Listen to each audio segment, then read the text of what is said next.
we'll do the live thing first. Like.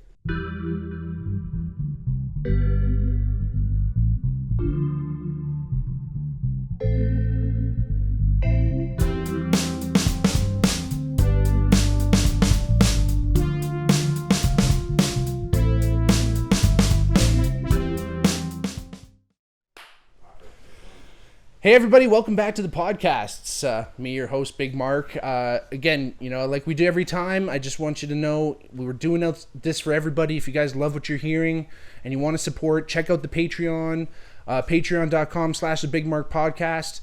And, you can support it. There's different tiers. Each tier is going to give you a little access to some different stuff, some behind the scenes stuff, cool stuff like that. And again, always, follow us on Twitter. Follow us on Instagram, like everything, hit the notifications on YouTube, and, follow along. Anyway, we want to get into it today. We got my great buddy, Jon Harley, here today. Welcome, brother. Thank you. Thanks for coming. Yeah, it's always a pleasure coming back here. It's great to have you back, man. Or it's great to have you on because it's great to have you back here in the studio because it's, we haven't really had a chance to do anything with obviously all the lockdowns and everything. It's been a long time since you and I were both behind a mic. Right? You know what I'm saying? No kidding. So for everyone listening, Jon and I actually used to for the good part of the last 5 years, we were saying, shared the stage, played a lot of music together, did stuff in the studio. With Strathcona, with Elixir, when it was called Elixir, and things have kind of changed and morphed, and things are a little bit different now. But it was always such a joy. I was kind of knowing you're coming in today. I was kind of just thinking about all that fun stuff, like that out east trip. Yeah, like that was one of the best trips. So, in August, what was that, 2018, something like that? Yeah. So one of our great friends, Michael Dismasic, if you're listening, shout out Mike. How are you, brother? Dizzy Dismasic, what's up, man? He's a wonderful photographer here in Hamilton, and he did some cool videos for us in the past. And anyway, he has a beautiful place out on Cape Breton in Inverness. And we had the joy of not only staying in this place, but we got to play at a festival. Yes. Right, which was tons of fun. First festival, and first time I could really call myself a traveling musician, because it was the first time I'd ever traveled anywhere for sure for a gig that wasn't down the street, down right. the corner, sort of thing. Yeah. Well, who'd you run into at the airport? So as we landed in Halifax, right. Alex and I, we got off the plane, we get into the airport, and the first people we see are John Angus and Colin from the Trews. They're just standing there, doing their thing, and Unreal. we walked right up to them. Just sure. We had no other instinct. It was like, right. Okay, they're right there. So what are we gonna do? We're gonna walk up, say hello, and they remembered us because we had spent a night after doing some recording, working with Glenn. Yeah. Glenn set it up that we could right. hang out with them and have a drink, and that was a very memorable conversation that we got to. That was super cool. Hang out with the Trews. Man, that was wild. The Trews is.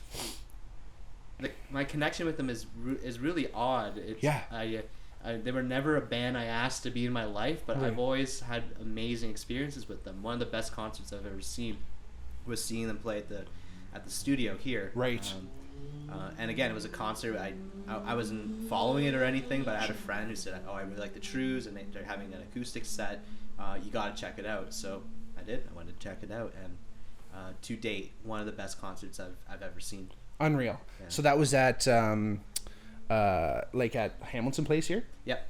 So cool, man. I've only seen a couple shows at the studio there, but man, it's super wicked. It's a smaller venue, and that's the thing about Hamilton. We kind of were talking a little bit about this. There's not really intermediate venues. There's the Casbah.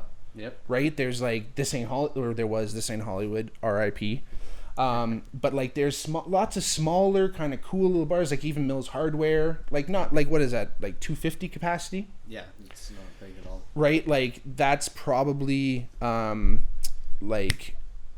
that's probably the biggest until the studio, or what else? I don't know.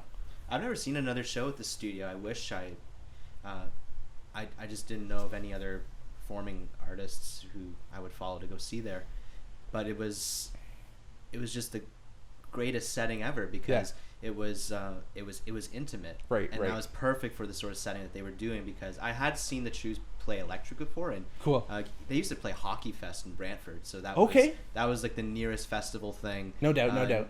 To me, growing up in Paris, Ontario.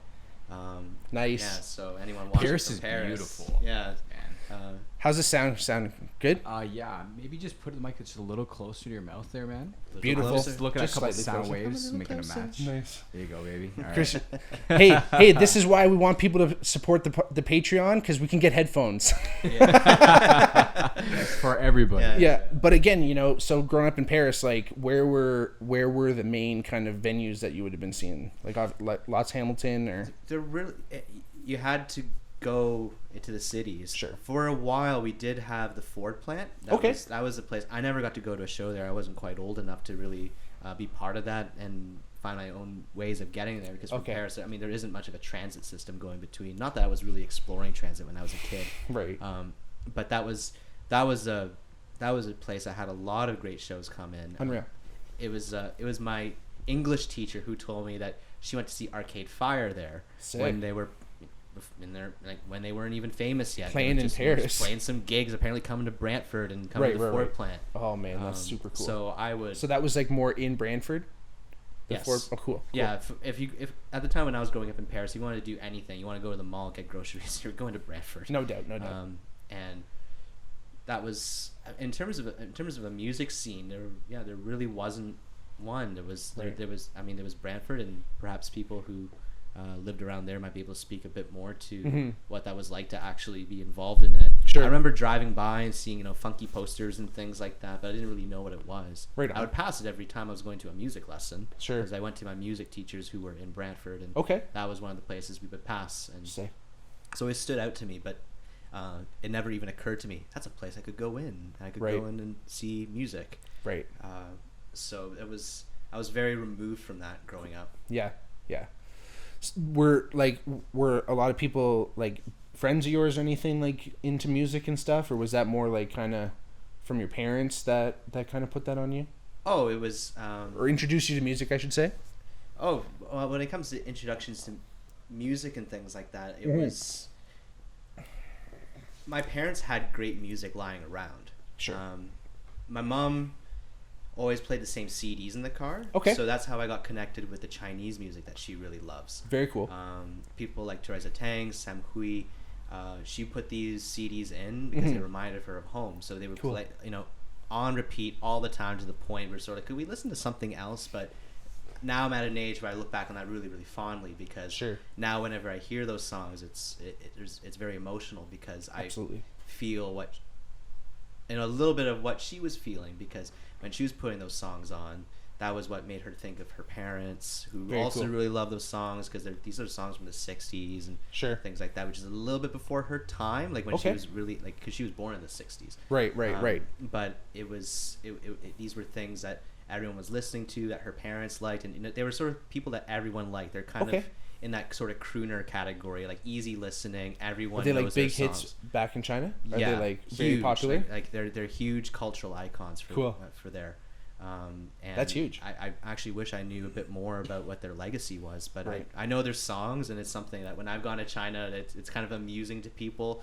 I think it's kind of like when we have that shtick when people come over and they know how to sing New York, New York. That's what I was thinking. It's very much like that. So if I know how to hum these Teresa Tang songs, I think it's someone akin to that. Oh, that's so cool. In terms of music, and then the other thing she listened to tons and tons was the Phantom of the Opera soundtrack. No way. Which for the longest time it was just a soundtrack to me. I never connected it to Broadway, to the fact that there was a whole stage production that went with it. It was just this music that existed, and I knew she really liked it. That's amazing. She taught us to sing the songs because I remember I don't remember her doing piano lessons, but she would sit down with one of those beginner books on how to learn the songs of Andrew Lloyd Webber. So she would spend all day working on one of these songs, and by the end of the day she'd know how to play it. It was really incredible in terms of just like the determination and everything. Oh my gosh. And so even that little snippet, I think that's very representative of who my mother is. Sure.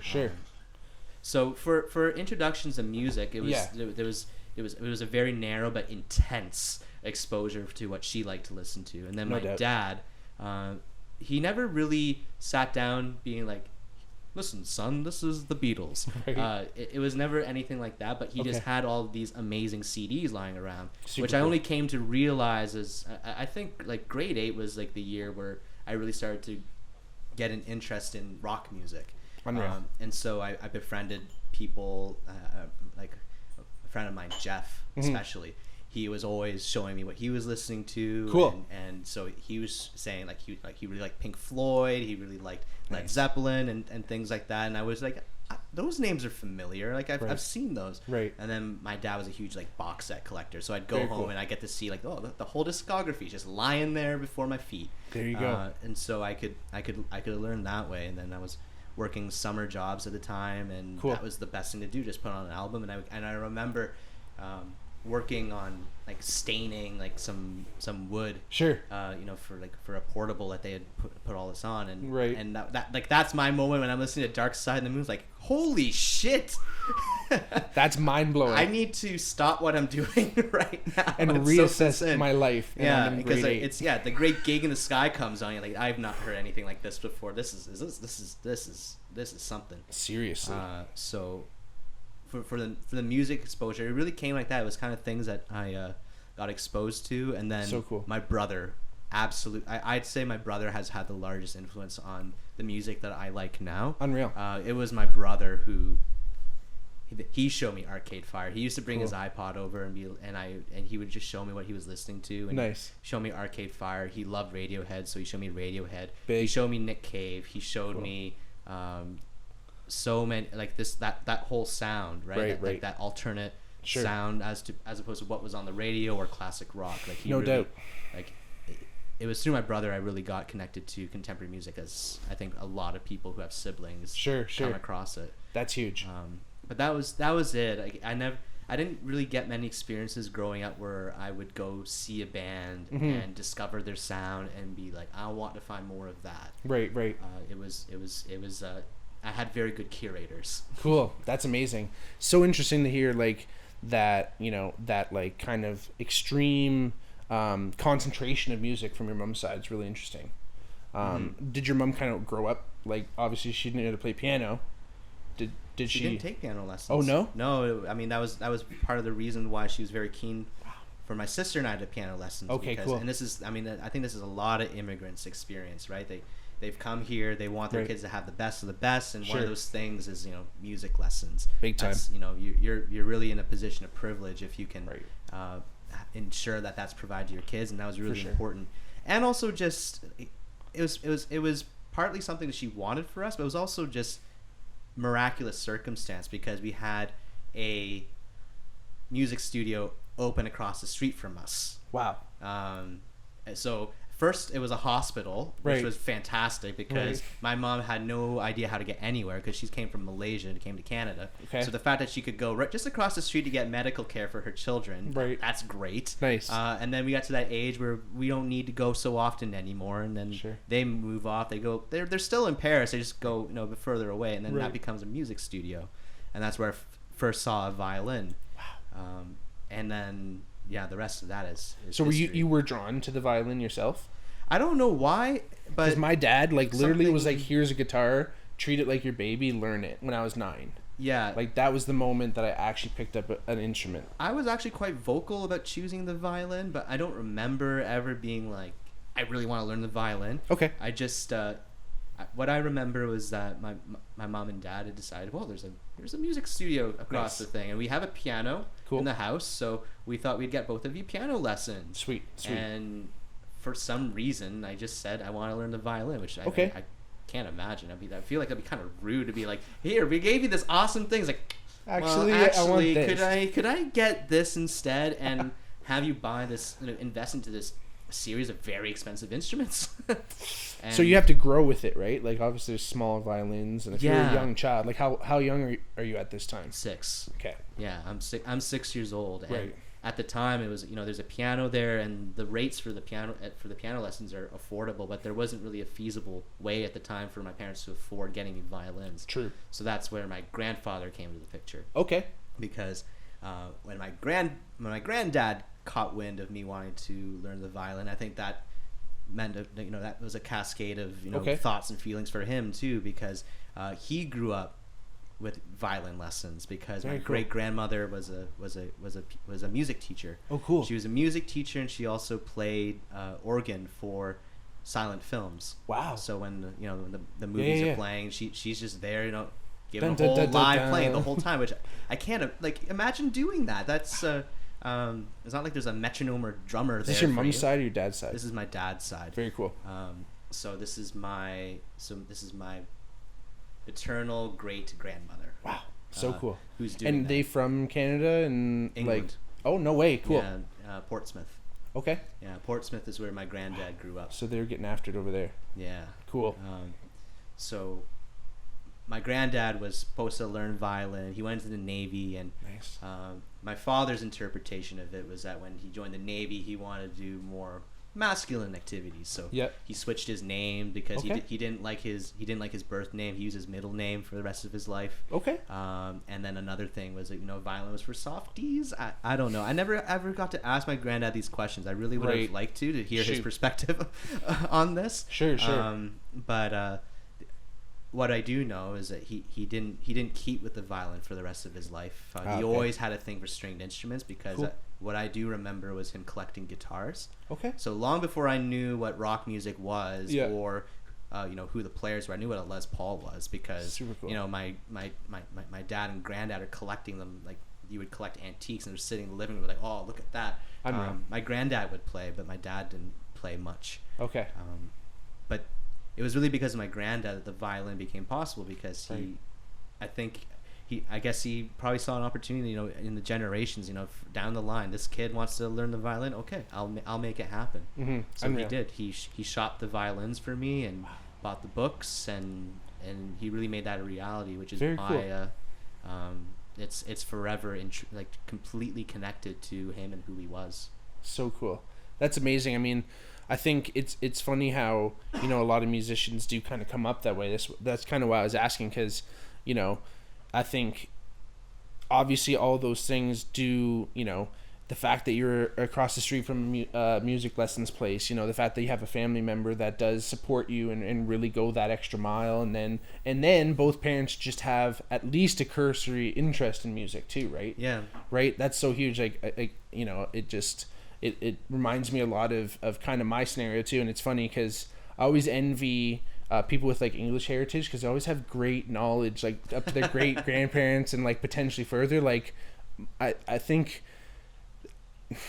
it wasn't really good to write things down, right? And they're just good at record taking, and they have it, and their country's so old, and they're just good at it, and most of it's been written in English, so you can go back as far as you want and still more or less figure it out. But with my family from Eastern Europe, Poland, Lithuania, if they had any records, they couldn't put it. My grandmother was escaping through Nazi occupied Germany. She didn't have a place to put extra photo albums, or even she had memories of some of this stuff, obviously, but then a lot of these people died in the war and got screwed over by the USSR and all this stuff. So it was painful for her to think back. And again, I was always envious of that, just knowing a little bit more about family. Plus all my grandparents have died now, so they're not even around that I could even go to and ask, especially now that I'm mature enough to even have the right questions, right? Because my last living grandparent, my nana died when I was in third year, so still fairly young, right? So but again, there's so much of that history that's super interesting, right? That does contribute to kind of where you get to now, right? Yeah. And it's interesting, it kind of bums me out that something happened where your grandfather felt like he couldn't play the violin anymore. I mean, only thing similar, my uncle could speak Polish and forgot because people made fun of him. Didn't speak Polish ever again because he was made fun of. So I always wonder, there's always circumstances that they come up, and it's sometimes not even a personal choice, and it's it's cool that once he was older he got to kind of at least live somewhat vicariously through you. Yeah, absolutely. he certainly had a passion for music, and cool. There's but I mean, more to the general point of what you're talking about, the the value of grandparents and the value of having a connection to those roots. Mm-hmm. I mean, it really gives a lot, because I really love that about the violin. I think that's what makes it very different than a lot of other things that I do. The fact that it's got this lineage. Cool. I mean, so my father, he did have music lessons growing up. So like awesome. On the Harley side, there was a lot of music on that side. Okay. Because, he was a drummer. Did I ever show you the picture of his band? I think at one time you probably did, but I remember you telling me he was a drummer for sure. Yeah, so he was a drummer in a band. Also, I think there's 6 people in the band. No way. Yeah, they were called Circus Maximus for a bit. Cool. And then they changed the name to Maximus Speed, or it was the other way around, something like that. And what is the actual definition of circus in Latin? That's a good question for our. He's taking a union break. Yeah, geez, what? As if we'll ask him when he comes back, but because I wonder, it's always interesting to hear like that, like because I'm sure obviously with the Maximus part, right? But I'm assuming some type of configuration. I have a feeling that like many other things from that time period, it's going to be a lot more grisly than we give it credit for. Usually, yeah, Yeah. that's super cool. And then after Circus Maximus, what'd they do? Sorry. Well, they, as far as I know, they mostly played covers. Cool. Like he definitely talked about playing some Hendrix covers and things like that. Not a whole lot of detail about that. There's some reels he's got of their jams, which one day I would love to play, but I don't have a proper reel-to-reel player, and also he's pretty private about that. I don't think he'd be too keen about me just whipping those out, but no doubt, who knows, maybe. Yeah. But he said that shortly after he left the band, because he pursued his studies at McMaster. Cool. The band was actually invited to open for Procol Harum. No way. And this is one of the things I had a huge like this is something where I really was at odds with him on this, because he was like, well, who wants to be the opening band? It's like, they're the band you want to go away so that you can see who you really came to see. Sure. I was like, but it's a lot of people, especially in the 60s, I could definitely imagine this culture, like people are like really there to vibe. They want to hear 100%. people do things. Like you're supposed, like the purpose of an opening band is to amp everyone up. Totally. And the audience is in on that. Like they know that too. So they're in on that. But like opening for Procol Harum, that's not a. The fact that you could like hang out backstage with them, like all that stuff too, like sound check. And I don't know how that was going to work. Sure. Like was it just for a Hamilton gig, or was it going to be like you're gonna do a couple shows with them around here? Like right. That's wild. I really love that band, and it's also the band that I think. If I was to guess what my dad's favorite song is, it's probably Whiter Shade of Pale. Amazing. Like Organ, many Brits, Organ, right? Reminds him of his grandma. Yeah. Or his mom. I don't know if it's. Was it your grandmother or your great grandmother that was the organ player? Yeah, my great grandmother. Yeah, so on cool. On his side. So yeah, but I've never heard him explicitly make that connection. Sure. That's interesting for you to pick up. I just picked that up. That's all. I just know that he. Do you want to look up really the definition of circus? Sorry, I cut you off. I just know that he really liked the melody of it, and that's a beautiful song. That's an interesting connection, because he is very partial to the sound of a Hammond B3. It's so classic, that, and the way that they use the organ in that song too, right? It's like it's just a classic. It's like a quintessential organ song. Yeah. 100%. He was also a big fan of is there like a Latin definition of in ancient Rome? Look, just go down. It says in ancient Rome, just down. Yeah. A rounded or oblong arena. Oh. So a circus was just the Circus Maximus. There you go.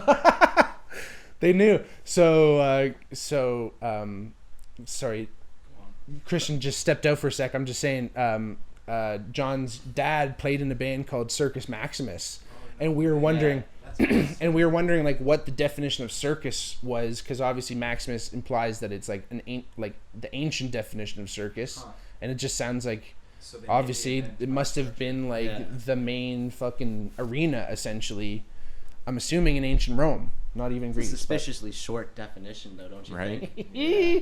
Because, like I said, rounded. Sports and games in ancient Rome weren't, kicking a ball and, that was chopping heads afterwards. off. That was slaves coming out and letting them get eaten by tigers. Yeah. So that's no bueno. Sure with a deeper search, we'll find all sorts of grisly. I'm sure there's like double entendres for the Circus Maximus too, right? I'm sure that's kind of like, a look at democracy potentially. Oh no! The Panopticon, hey. Absolutely, but it's funny because my uncle's band was called People of Freedom, and like I actually ripped that name off. Was like one of my first. That was the first name of the band. Was I ripped off my uncle? So did you have like a first band? Was that us? That was us. Oh, yeah. Unreal. That's the best. I mean, I had some like music things I did for coffee house things. Okay. So, but it was just you. Yeah, it was the Jon Harley band. Cool. That's super cool. But I didn't call it that. It was just because we never submitted a name, and we were going to we're a bunch of kids. We're going to play Wish You Were Here. Nice. But I mean, that's so cool. Elixir was definitely the first like formal band I ever really like. We were did the thing where we're going to rehearse and that's amazing. Play these songs that we came up with. Have you ever seen Sound City, that documentary, Dave Grohl's documentary? No, you mentioned that to me. Super great. Anyone's listening and watching, please watch that because it's amazing. Dave Grohl, you're the man. If you're listening, I doubt it, but hey. I'm listening. I'll watch it. But Jon Harley's going to watch it, and that's the shit because really, really interesting documentary. It talks about Sound City, which is a recording studio in LA. Many famous albums were done there. Rumors by Fleetwood Mac. Basically all the Tom Petty canon was done there. And then Nirvana did Nevermind and like kind of rejuvenated it in the 90s, and then that was like the place to be.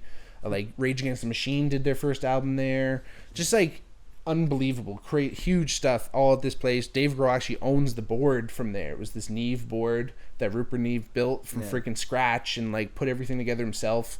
And the original producer like got the specs it was a custom made for Sound City. So Dave Grohl has this in his basement now. Anyway, one of the questions he asked because he talks to you name it, all of our favorite artists except Radiohead, unfortunately. He talks to, guys from Queens of the Stone Age. He talks to Frank Black from the Pixies, like everybody. And he asks everyone, like, what was their first band? And Frank Black says the Pixies. That was his first band. Okay. It was amazing. And, like, what's his name? Rick Rubin is in it, too. And he was in... And his first band was called the Zits, I think. Nice. My first band was called Kowalik and the Unseen. It was named after my grade 11 physics teacher. Yeah. He would just like stare off in the distance, like at mid-lesson, like for like a couple seconds, and like kind of come back to us, and like we'd all be like, "What is he looking at?" And that was the Unseen, and it was Mr. Kowalik and the Unseen. And then that turned into People of Freedom, and that was just high school. St. Mary's, shout out St. Mary's, all the boys. Justin Bonjay, who was a part of Afterfunk for a while, he was the drummer. Mm-hmm. Matt Bonjay, his brother, was the bass player, and he was the bass player of People of Freedom. And then our buddy Eric Persicchini, really super great guitar player in Dundas. He was our guitar, like he blew us out of the water back in high school. So it was like, and we actually all played in the jazz band together too. But it was just like, it was like an Eric show. We're just like, whatever we can do to like get Eric to play, and I played guitar and sang. Yeah. And we did like Slow Dancing in a Burning Room, like Cortez the Killer. That's where that all started. Awesome. Because Eric was nasty, and it was just it's a solo song, right? Yeah. So we could just play for like 20 minutes we didn't, but we could have, of Eric just jamming. And his dad actually used to play in a band that was like one of the number one bands in Sweden at the time, and like did well, had a whatever gold album in Sweden, but he when he built his house, he built like a soundproof room in the basement. Like that's where we used to rehearse. Like it was the best. There was like a phone in there, and like a light would flash if it rang, right? Because obviously you wouldn't be able to hear it. Or if the doorbell rang, the light would flash. Like it was just set. It was so perfect, and you could be like literally on the other side of the door, full jam going on, and it was like very muffled. Yeah, it was amazing. Perfect. The dream, and like literally everything, keyboards, mad mics, like you name it. Obviously he was a drummer, so the drums drum scenario set up. And so Eric and his brother Cayman actually started their own band. They recorded an album in Nashville, and they came up with their name. So everyone listening, coming up with a band name, especially in today's day and age, is literally one of the hardest things you can possibly think of. Trust us. Take it from us. Yeah. Right? Not only are there so many bands that have already existed that have taken names already, but there's so much Instagram and everything that's already taken. And then there's so many ways that you can put words together that to a different person sounds weird. And then when you're in a band, then you have to find a name that everyone loves. Anyway, obviously you can see it's fraught with peril. But they tried to subvert all that by literally like putting words in a hat, and they just picked out 3 words. And they picked out Pull, Start, and Rocket. And they're called the Pull, Start, Rockets. Which is cool, right? Because you fucking pull start like a lawnmower. And then, pshh. But that was literally, they just fucking pulled it out of a hat. And 2 brothers and like their friend, they were obviously trying to keep things civil as possible. But seemed pretty easy. But again, like, so how did like Co De Facto come about? So it came from a list of names that I kind of just, it got to the point where we were trying to think of band names, and I would just like, if I thought of something that would be like partially amusing, I would put it on a list. Cool. And Co De Facto came from, I was thinking of Latin phrases. Sure. So de facto was one of the ones that I found to be quite powerful. Right. And when I was ersatz. Yeah, and so de facto it means like it's a norm. It's an unquestionable norm. Well, right. Not doesn't have to be unquestionable. Like people often question de facto norms, but they're ones that they're sort of part of the social contract. We accept them. Okay. And then the I thought of a coda. Very cool. It was just a very free association. Nice. And so that's the coda is a musical symbol. It kind of looks like a bullseye, and it often comes up in music, which is like a repeat, but unlike a repeat, you don't repeat the whole structure twice. Very cool. You repeat, you go back to the beginning of a designated phrase, you continue, and then there's an alternate ending. Nice. And so that was something that we felt was pertinent to what the band experience was at the time, because over the course of playing with Alex, there's been a number of periods where we kind of rebranded, changed, and things like that, and so that name kind of worked. Sure. It was also a name that no one else had taken because I completely made it up. Nice. That's the thing. Originality is so hard to come up with too, right? It is, but it's. I mean, there's a lot of different names that you can come up with, and you want to find something that's original but also relatable, because if it's just a matter of pulling something, then the hat method works. But for sure, I think what we all aspire to do is that we would like to have something which is there's a connection, totally, so that it helps with the whole idea that we're going to also be right there. Yeah, we're all going to be, as artists, we're going to be defining what that image is that we want to present, and sure, that's also one of the other great challenges when you're going into all this, that you're going to be some guys who play music, but when it comes to presenting and going to another level, there's going to be a whole image that goes along with that. And sure, something that served well with the Co De Facto name was that there's a symbol with so cool. much heritage to it, right? Sure. Super and cool. It's something that virtually any artist can relate to, and so there was the symbology was really... That's so important. It's because it's also like the first thing that people are going to see too, right? Like if it's on a marquee or if they're reading it, whatever, right? Like they're going to see that too, right? So that was very challenging in the processes I've been a part of too, is just like, you don't just want it to be meaningless. Yeah. Right? You don't just want it to just, be whatever name. I mean, honestly, it could. Like, there's many ways to really approach, like, obviously, like, Dave Grohl, speaking of Dave Grohl, like, he hates the name Foo Fighters. He thinks it's a dumb name. But they have made Foo Fighters something different. Like, Foo Fighters is now no longer just the name. It is the Foo Fighters, right? Yeah. Like, as much as we love Pearl Jam, it's a strange name. It is. Right? But we know exactly what Pearl Jam is. And then obviously you have other like. I watched a video of Paul McCartney talking about the Beatles, and they said they had an uphill battle, saying they want to use the Beatles because everyone was worried that the girls would be like, "Ew, the creepy crawly things." Right. And they said, "No, it's pretty clever. We're gonna stick with it." Sure. And they did Beatles too, right? Yeah. Like they didn't do the double E, which is super cool. But it was like, have you ever seen That Thing You Do with Tom Hanks? No. Class. It's basically like kind of the story of the Beatles a little bit, just done. It might be, Christian. You mind looking up That Thing You Do, because I think it might be Tom Hanks's directorial debut. Because I know I'm almost positive he's in it, but okay. I'm almost positive he directed it. But anyway, Tom Hanks plays this. His directorial debut. Hey, it is. So, it's based in the '60s, and it's like this band comes up with this one-hit wonder, and then Tom Hanks is like an agent manager kind of guy, music guy. Okay. Works for the one character looks like Adam a little bit, eh? Yeah, he does. Hey, go to that bottom in the left corner there. Yeah. The glasses. Hey? Yeah. Looks like our buddy Adam. Anyway, he's the drummer in the band. Anyway, it's actually a really great movie. It was like one of those movies that was always on TV. Look at friggin' Tom Hanks, suave. Yeah. Anyway, it's one of those movies that's like always on, like when you're sick at home and stuff. Anyway, they were called the Wonders. That was the band, right? You know what I mean? They were called like the Wonders, and they initially were like one, like like. Spell the word one, Oneders. Yeah. Like the Wonders, but everyone read it as the Oniders.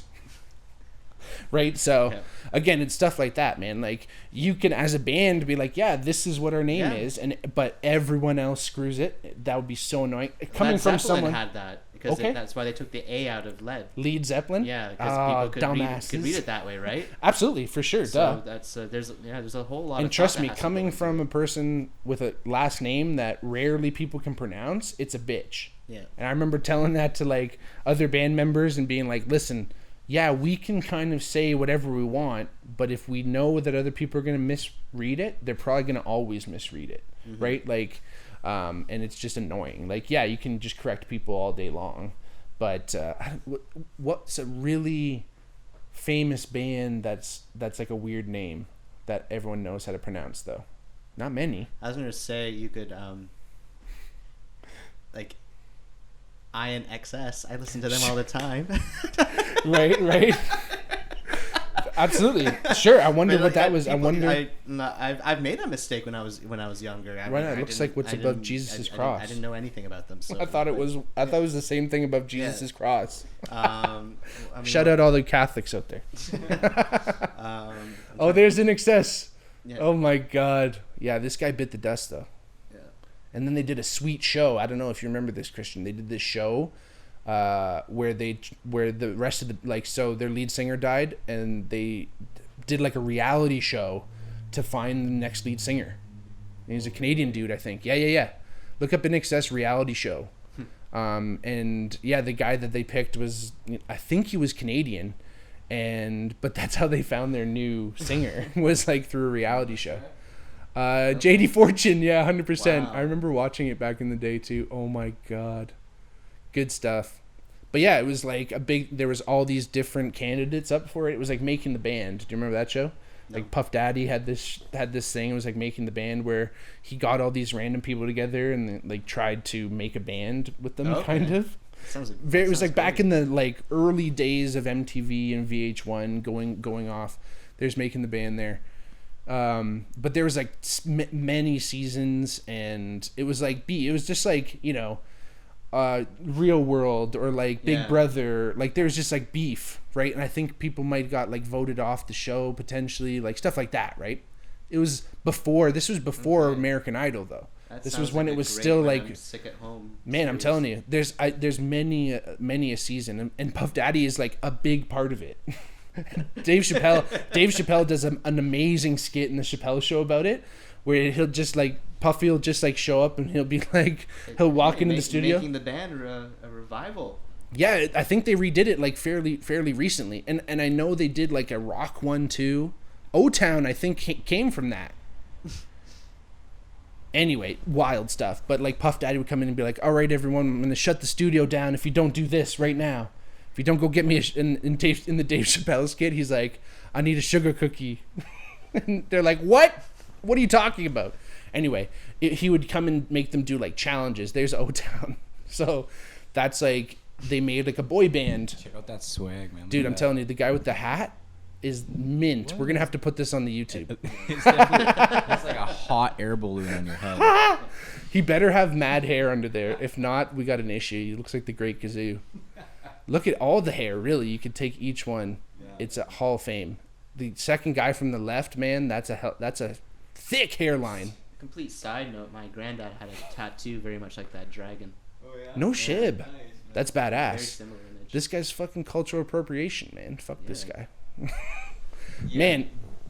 This was definitely that era where people getting like Chinese writings on their arms, but it was like stuff that it like wasn't meant for it to say. Hey, can you get me like a spiritual rating? And it says, yeah, screw you. Yeah, it means like love and wind. Nah, bro, that says fucking like dim sum. Like, get the fuck out of here, bro. That says Szechuan noodles, bro. Get the fuck out of here. Actually, I'm gonna make fun of that. That's legit. I could do that. I could live with that on my body. My favorite dim sum. But there was always, I remember in that time, all the stand-ups were like, are there friggin' people in China with like air, like in English written on them, on their arms and stuff? Like, is this is only comes over here. You've seen the t-shirt business there, right? You do whatever you want. It's the Wild West, man. Do whatever you want. Like when I was in Thailand, you could literally get knockoff anything, and it was almost just as good. Yeah. Like, it was really decent. But yeah, it's funny. Again, like, obviously when you don't grow up with a certain culture, right? Like, it goes both ways. When you got to go to China and like said, hey, I know some of these old crooners and stuff, like, it probably blew their minds because of that, because there's been so much Western influence in the world. People don't really see the other way too, right? There's obviously so much the other way. It's such a huge imbalance because, I mean here, like, they're ridiculing the guy who's singing New York with an accent, or right. They're like a clown, which is, right.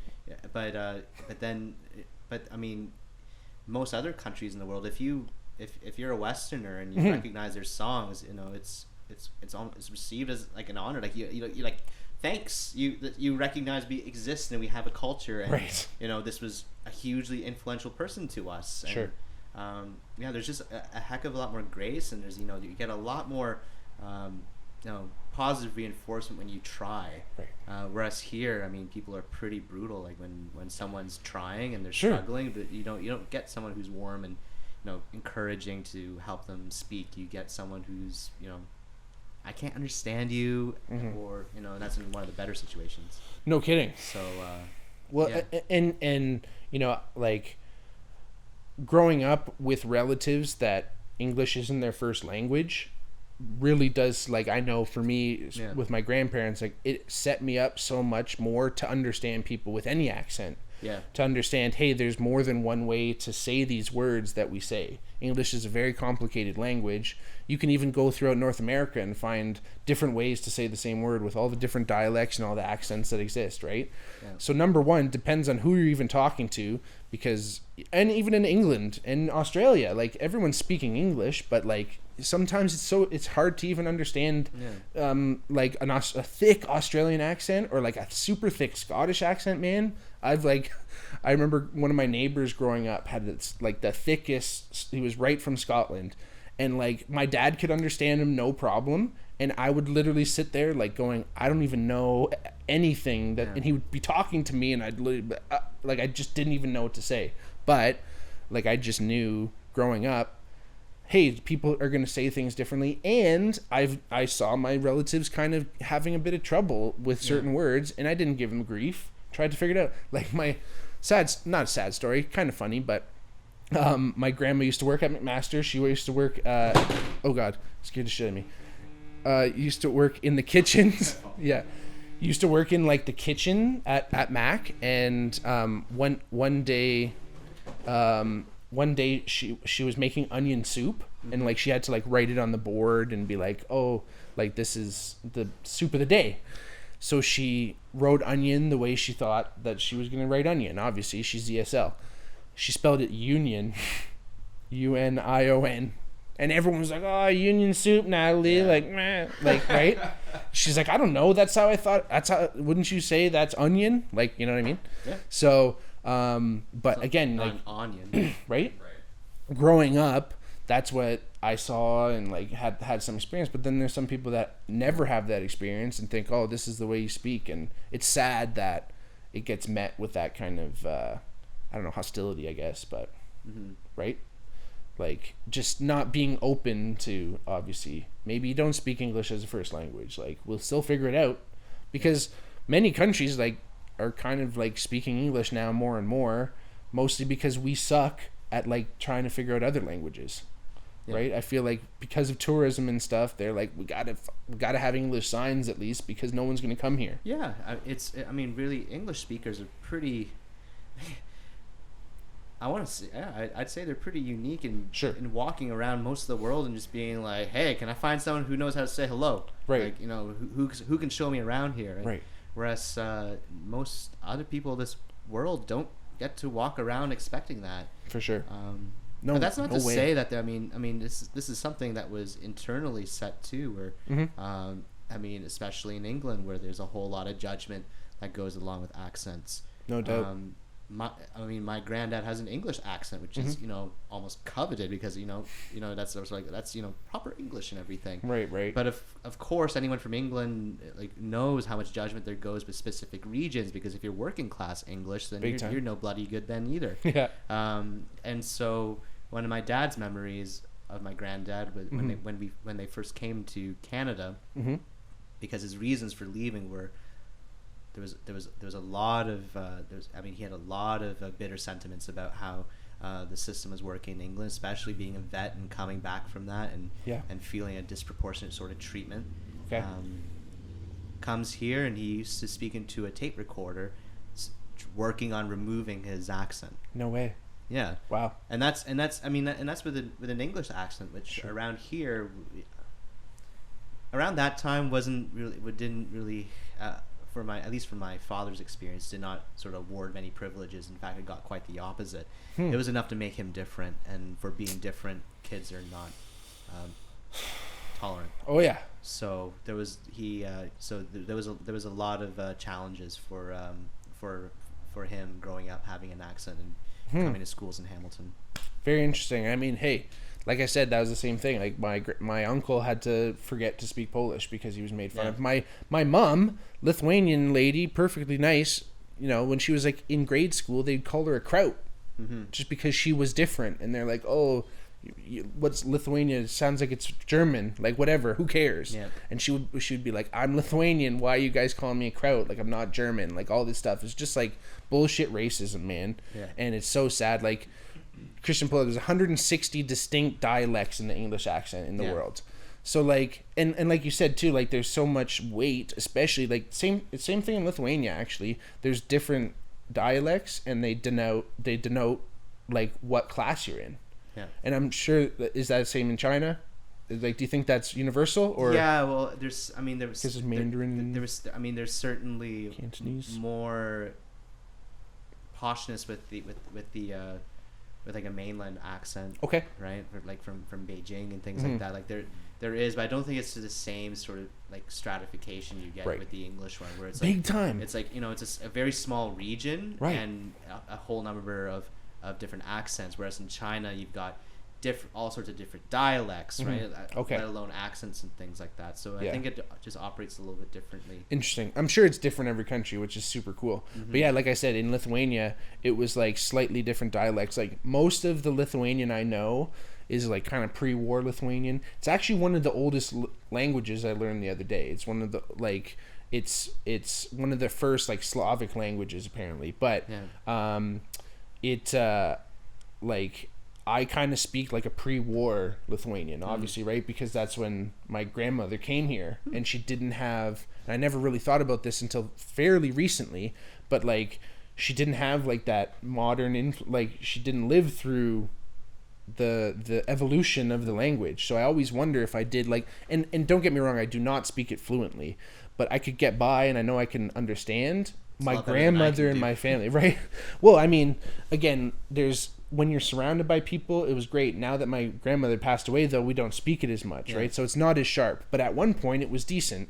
But I know, and my mom has actually gone over to Lithuania, and I know that I'd have trouble because some of the people that I have met that are Lithuanian, even here in Canada, that can speak it.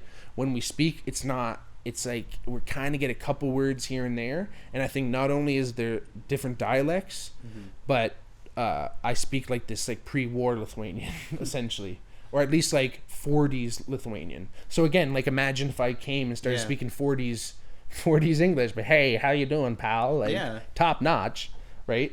So it's not just style. There's are there differences in the grammar, or essentially the word, like the words themselves are like isvaikata is like cheers, but in like the lower dialect you just say spikes. Okay, so it's like right, because it's like it's part of it. It's kind of like Cockney. Yeah, because it's isvaikata, so the spike is in there, but as you just say spikes instead of isvaikata, which would be the proper way to say, which means to your health. Oh, okay, that's interesting because not that I'm really an expert on this, but I think for English you have to go quite a long time back before you find like a temporal difference in how the language was spoken. Sure.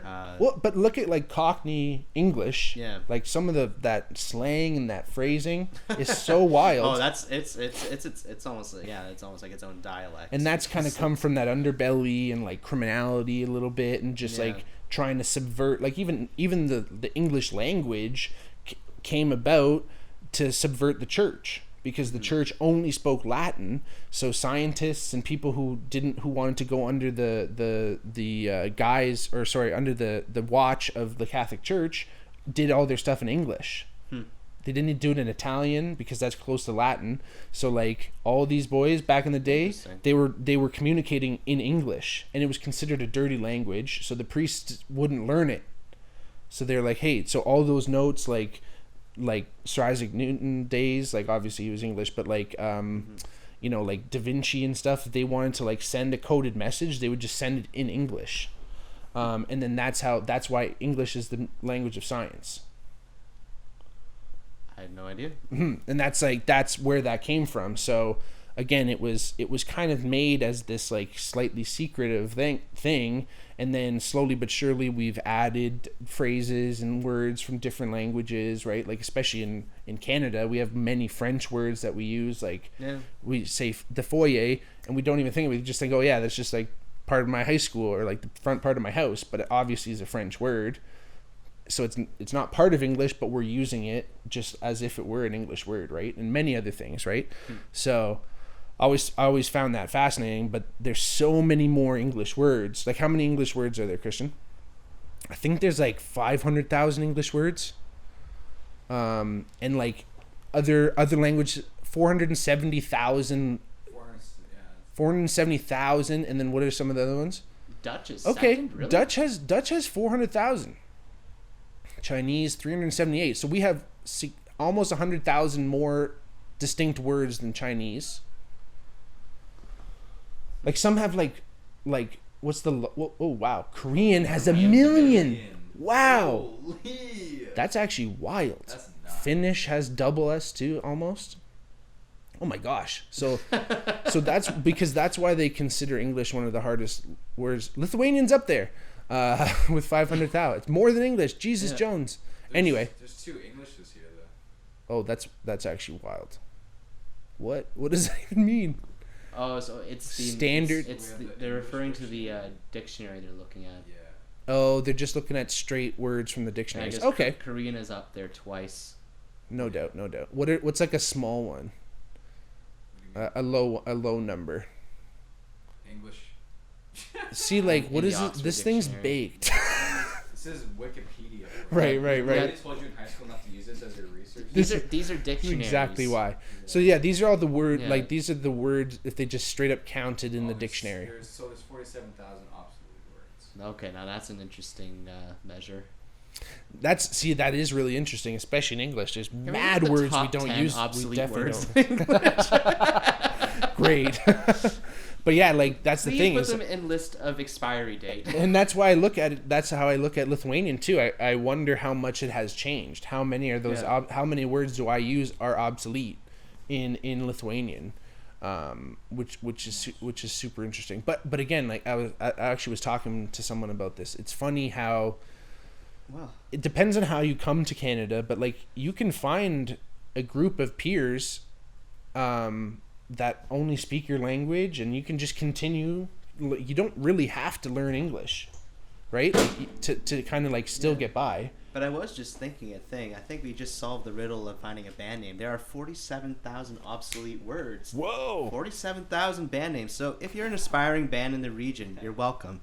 Yeah, look up obsolete words. Make sure you thank the Bigmark podcast. Obsolete words is a good band name. Obsolete word sounds like a emo band from 2003. Yeah. Or like, or at least, or like a Death Cab for Cutie album. Wow. Beef-witted. That's it. Yo, beef, boreism, brabble.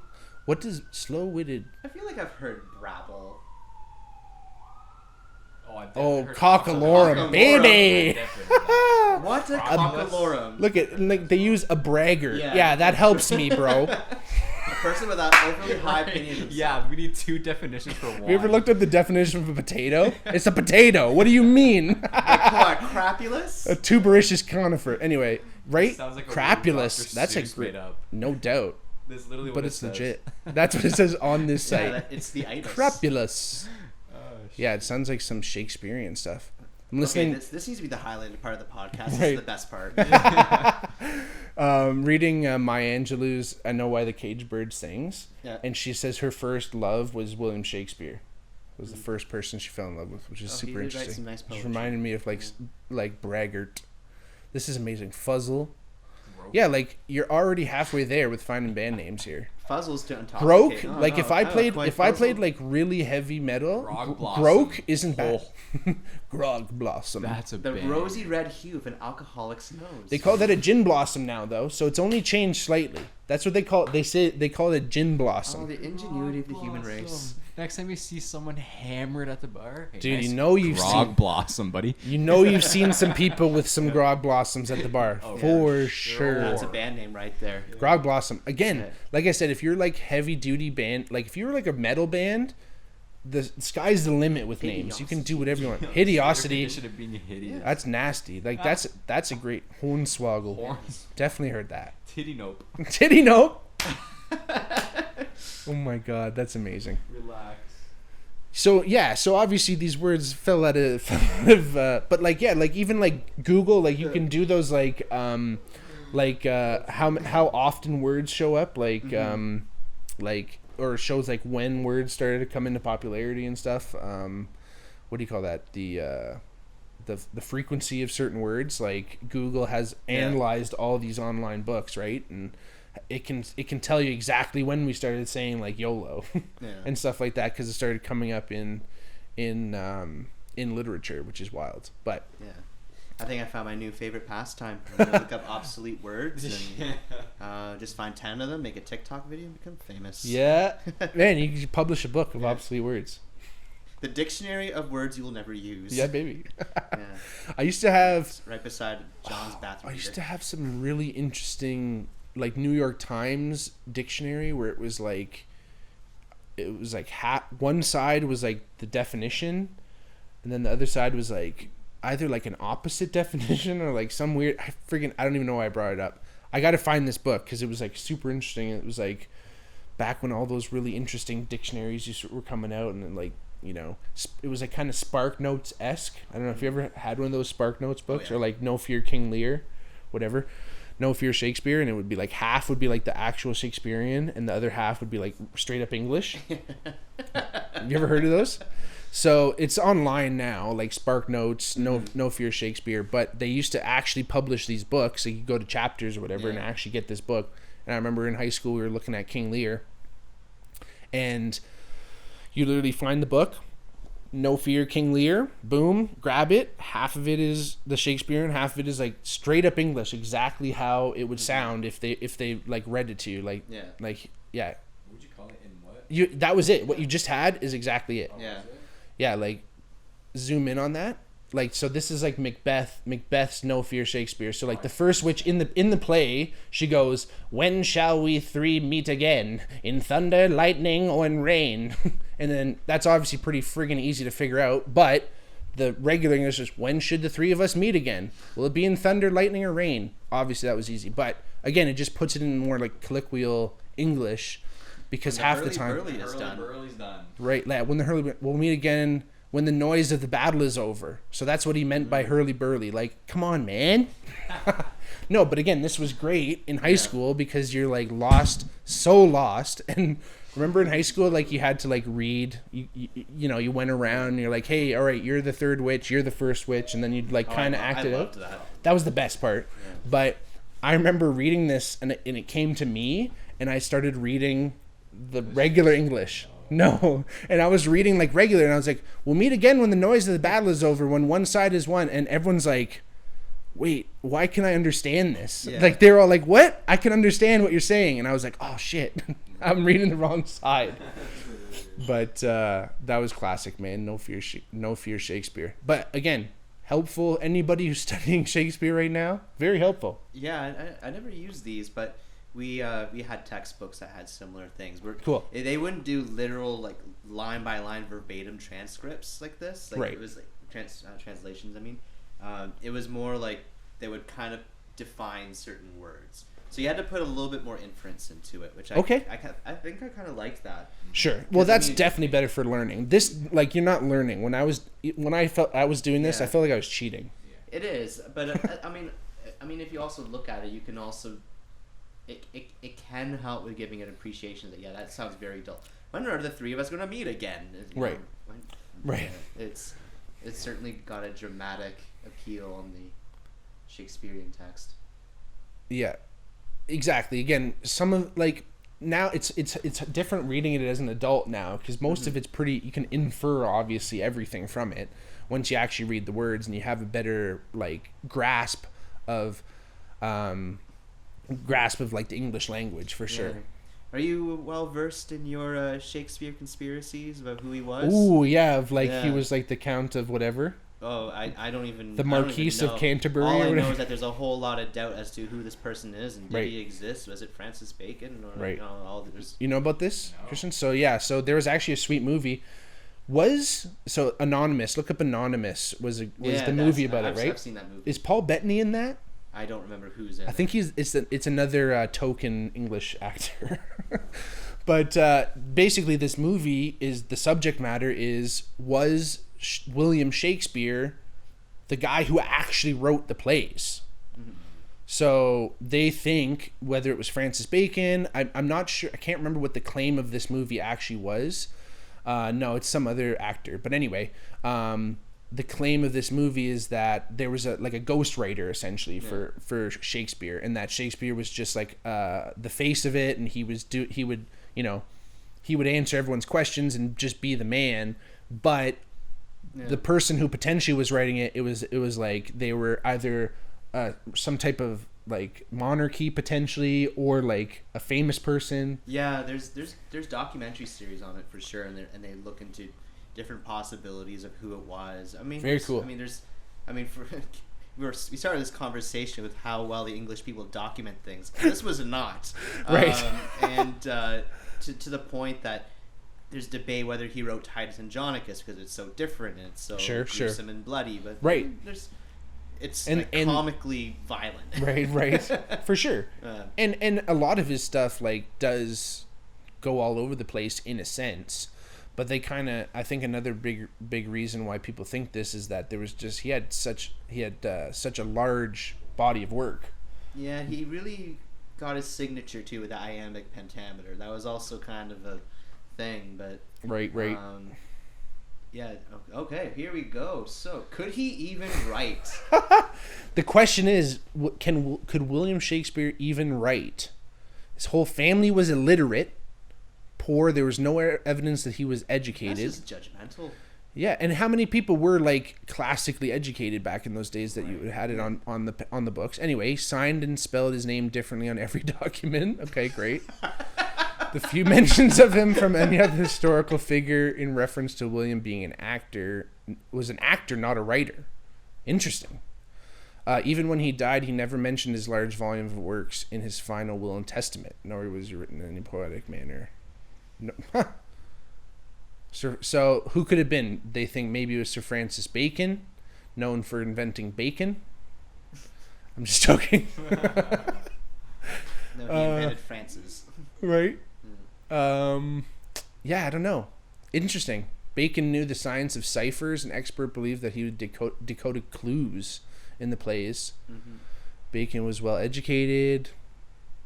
There's lots of similarities between some of the stuff that Bacon actually published and Shakespeare stuff. Interesting.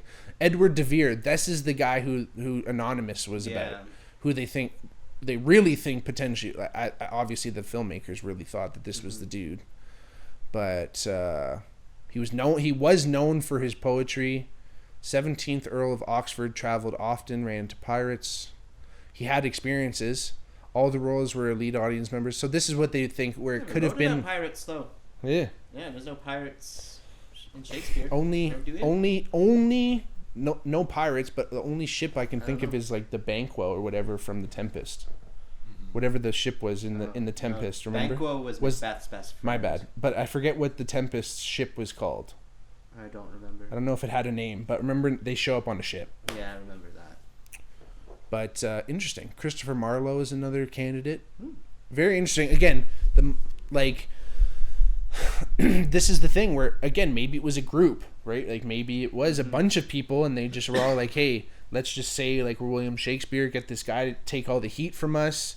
We can just sit back here. And like if you were a member of royalty, maybe you weren't like allowed to be doing stuff like this too, right? Like probably not. I mean, it was entertainment for the masses, which was also confusing to me. It was just sort of like,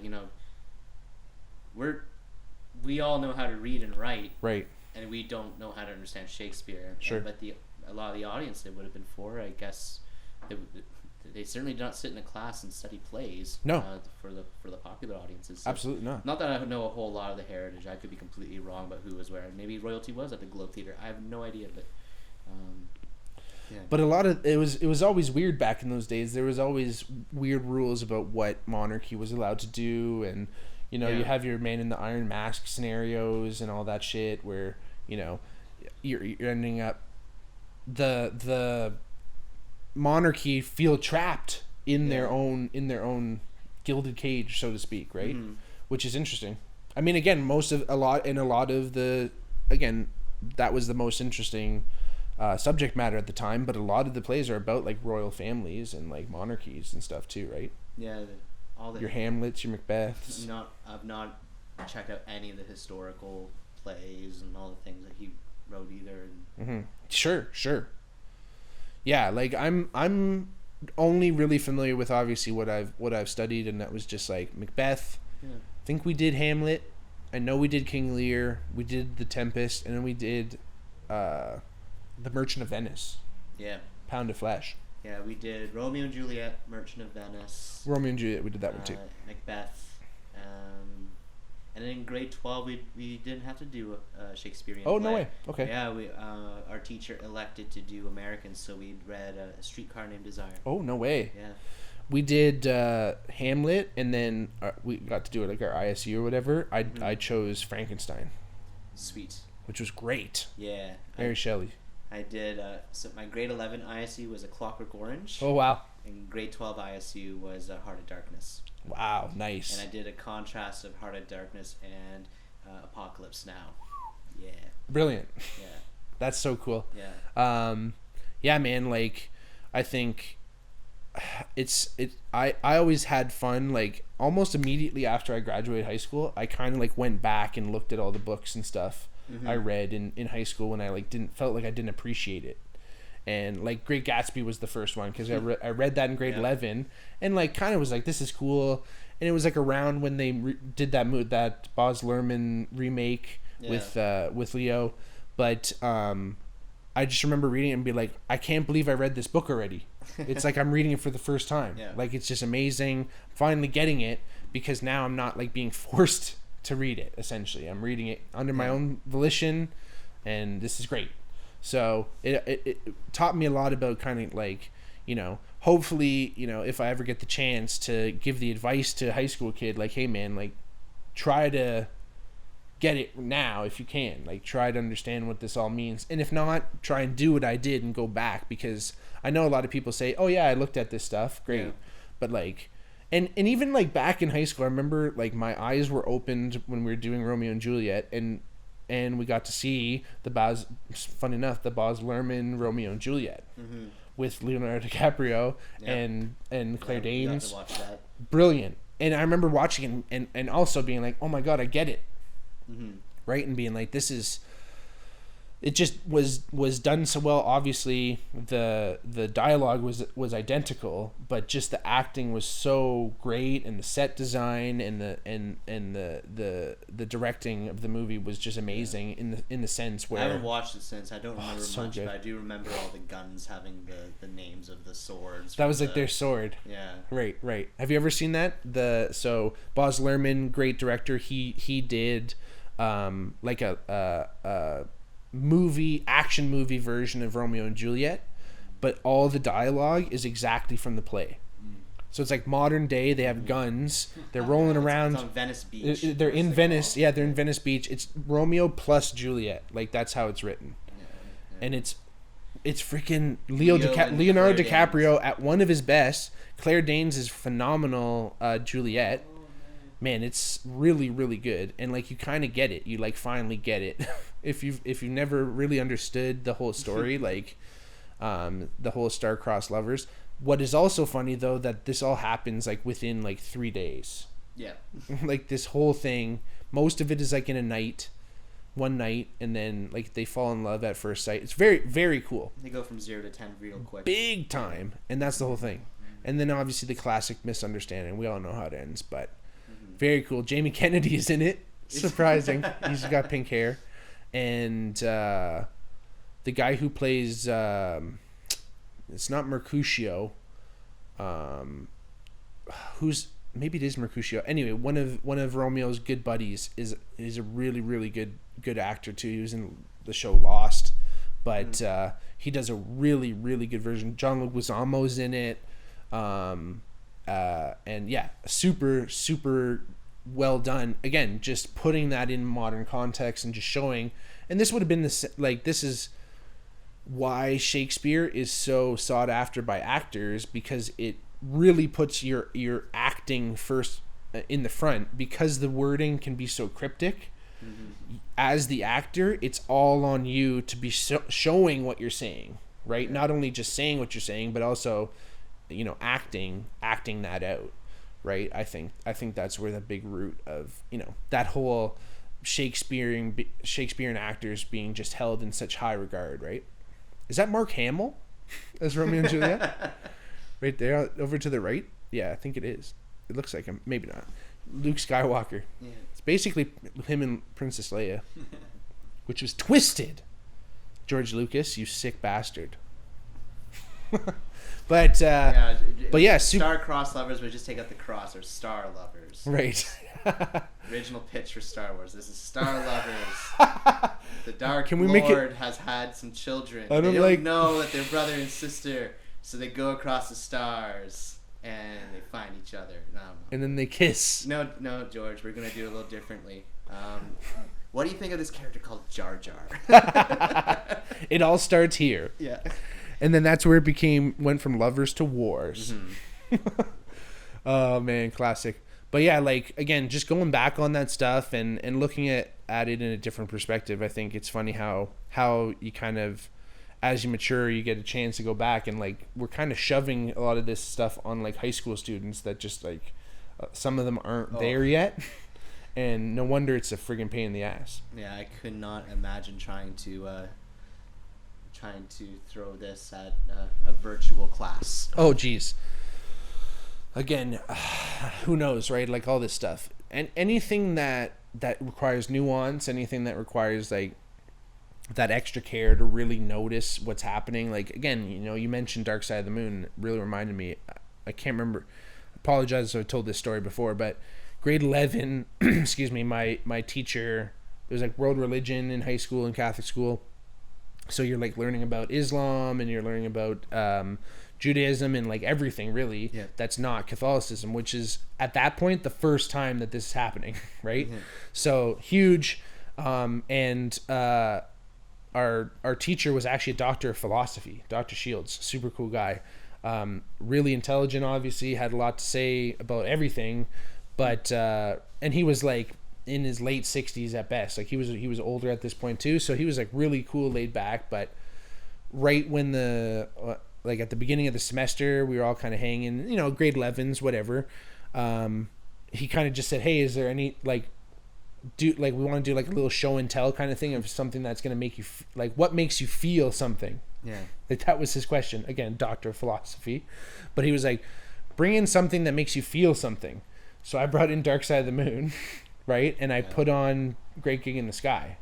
Like Cold Turkey. That's got some feels. Which 100%. But Cold Turkey without like On the Run and time to kind of like get us to Great Gig in the Sky. It was jarring, I think, for a lot of these grade 11s, man, because I don't think they'd ever heard it. Yeah. And essentially, it's just like a lady screaming for like 4 or 5 minutes. So, do you remember how you felt in that moment? When in that moment, me? Like you're playing that song and just like... And everyone's like... Because I don't know about you, but one of my greatest discomforts in this world is when I play something hoping they like it, and I'm like... Dude, I got trauma. I have horrible taste. Why'd I do this? Dude, I have trauma and phobias based on that because I have had many an experience where I've put on songs and people are like, "This is shit. What the fuck?" Yeah. Turn it off. Literally go and change a song. Stop the party dead because I changed a song. Like it's kills me because you're like, people are gonna love this. I love this song. I want everyone else to love it too. And everyone's like, "Shut the fuck up." It's the worst feeling in the world. 100%. And it's just like there's so many turns because you're gonna have the feels of the song, and she's gonna be saying like and you're just like, and I'm like looking and like you're like right, well, because I'm also simultaneously realizing all that stuff that this is like cold turkey. This is like this whatever time of day, like morning class, like whatever, screaming woman. Like my one buddy, thank God, he was my good buddy. We were in the jazz band together. He was in the class, so he got it. Mm-hmm. But like everyone else, and there was this one girl I really liked. I think she thought I was super weird after, like stuff like that, where you're like, oh man, like why did I do that? But Dr. Shields after the class took me aside and he's like, Mark, like I didn't realize there's like so much more to you. Like he's like, I kind of just, he's like, I learned so much about you. For sure. I'm sure, right? Yeah. But he was like, I learned so much, and that's where I kind of started to learn, like, oh, the way I appear to people is very much different than the way I think of myself. And I'm sure many people obviously understand that, but I up until that point, I think I was going around thinking, oh, people know who I am. Just because I'm me, and they'll see that, but people choose what they want to see, and they see whatever they want to see first, and it takes a little effort on your part to actually break down that barrier and then show them who they are, show them who you are.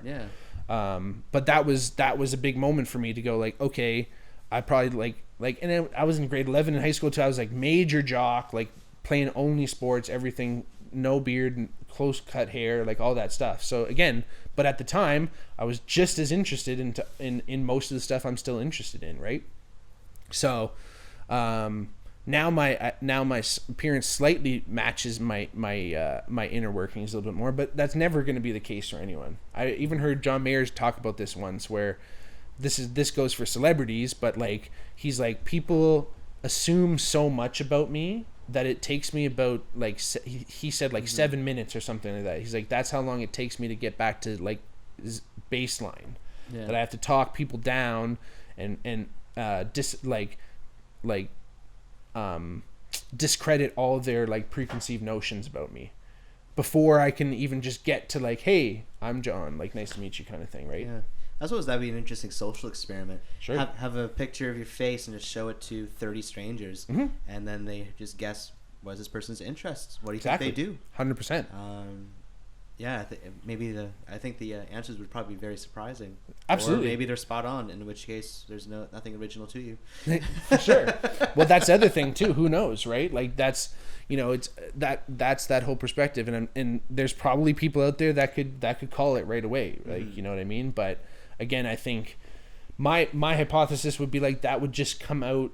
You'd have so many varying opinions, right? Yeah. And you'd get more information about the people making those judgments than about you, right? You'd learn so much about what their biases are. And I think that would be another interesting thing to look into is like, do you have those similar sort of judgments for similar characteristics of a famous person as opposed to a non-famous person? Because absolutely. The whole different thing with a famous person is that there's been already such a huge filter applied to what you get to know about them. And so like the prism's just entirely different. Absolutely. Because it's coming with all sorts of stories that they want you to think about, and big time. Whether or not they're true or not is a different matter. Well, and nowadays celebrities are so like their lives are just put in front of us so much that we tend to know all this stuff. But even if you go back a few decades, like you can say all people just thought actors and actresses were the characters they played on TV.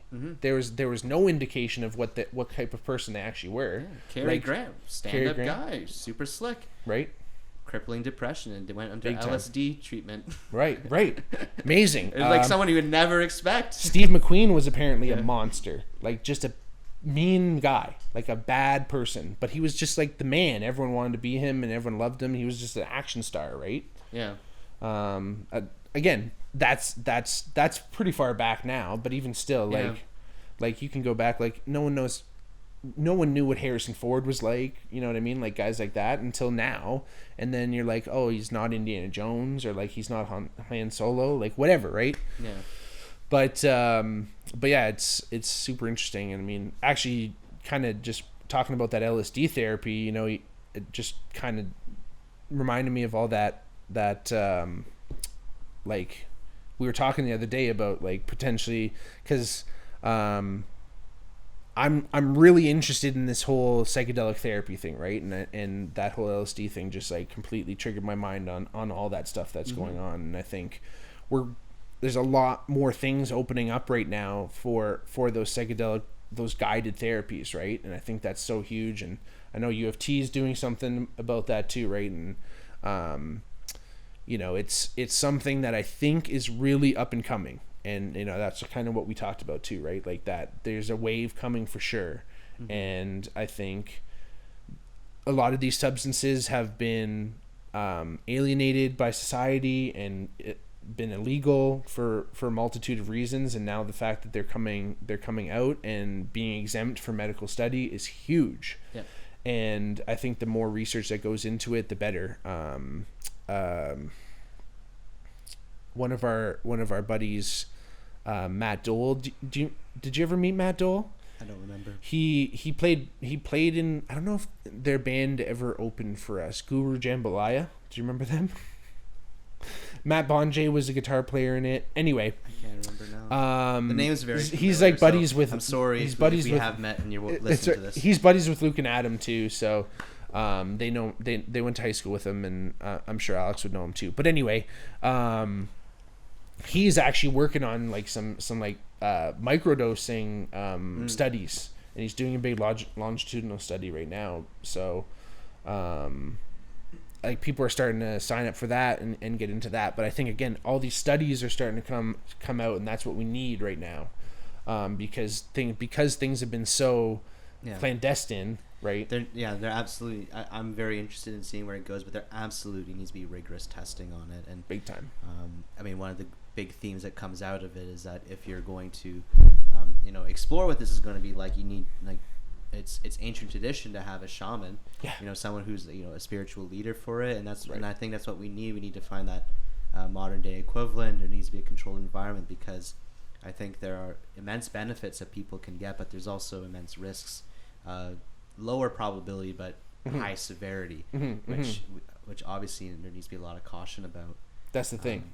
Is that it's tough, and even coming from me, because I consider myself an advocate for psychedelics, it's hard for me to really just say, hey, this is for everybody, go out and do it right now, because that's irresponsible, And two, that's not true. It really isn't for everyone. There are some people that are probably have a predisposition to things not going very well, and let alone most people's experience with it, especially up until now, has been unguided. That's been all my experiences up until this point have been unguided. They've been in the presence of other people, which is some support, but if it wasn't for my own temperament, if you will, and the knowledge that I've learned from school and studying certain parts of psychology and other aspects of it, I don't know how I would have dealt with some of the experiences that I've had. I've felt that the way I look back at it is that I've been lucky for whatever reason. I just have these internal mechanisms that have allowed me to continue on in a healthy manner and gain what I thought was really knowledgeable information from some of these experiences, and then try my best to apply that to life. Yeah. But I feel there's so many people out there that have these experiences, and they either just chalk them up to, oh, that was just because I was on drugs, or I'm terrified and I've potentially created some type of trauma because I wasn't careful, right? And let alone that, there's also like physiological disorders, like forget what it's called. Christian, do you mind looking up like long-lasting psychedelic ill effects, I guess, because there's that all gas no brakes. Have you ever heard of that? It's like I don't know if it's like an Instagram site or whatever, but Christian, you ever heard of all gas no brakes? The guy, like, he'll go to like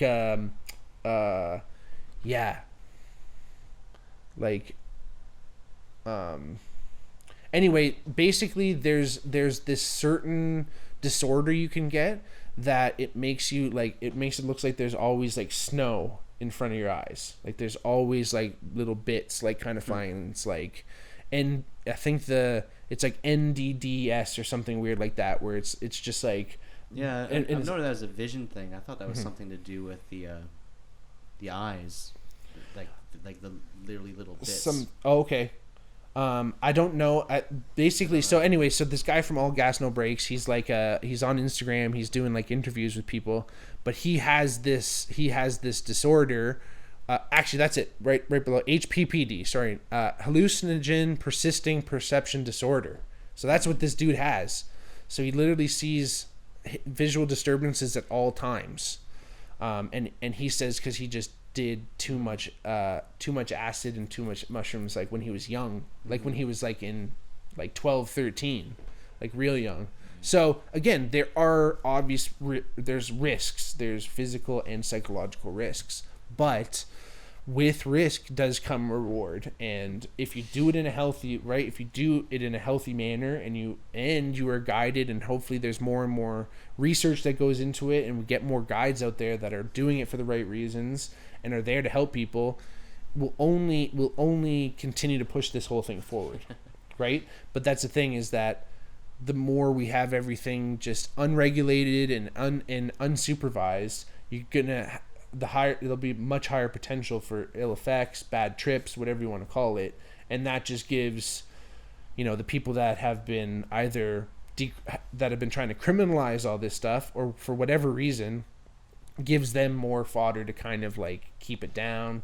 Don't let everyone figure it out, because there's many reasons why this has been kept down too, right? Like, could easily, it's also just, not to get too wild into it, but again, it's to keep people from not expanding their consciousness and realizing that there's so much more to going on than just going in and punching the clock and going through the motions.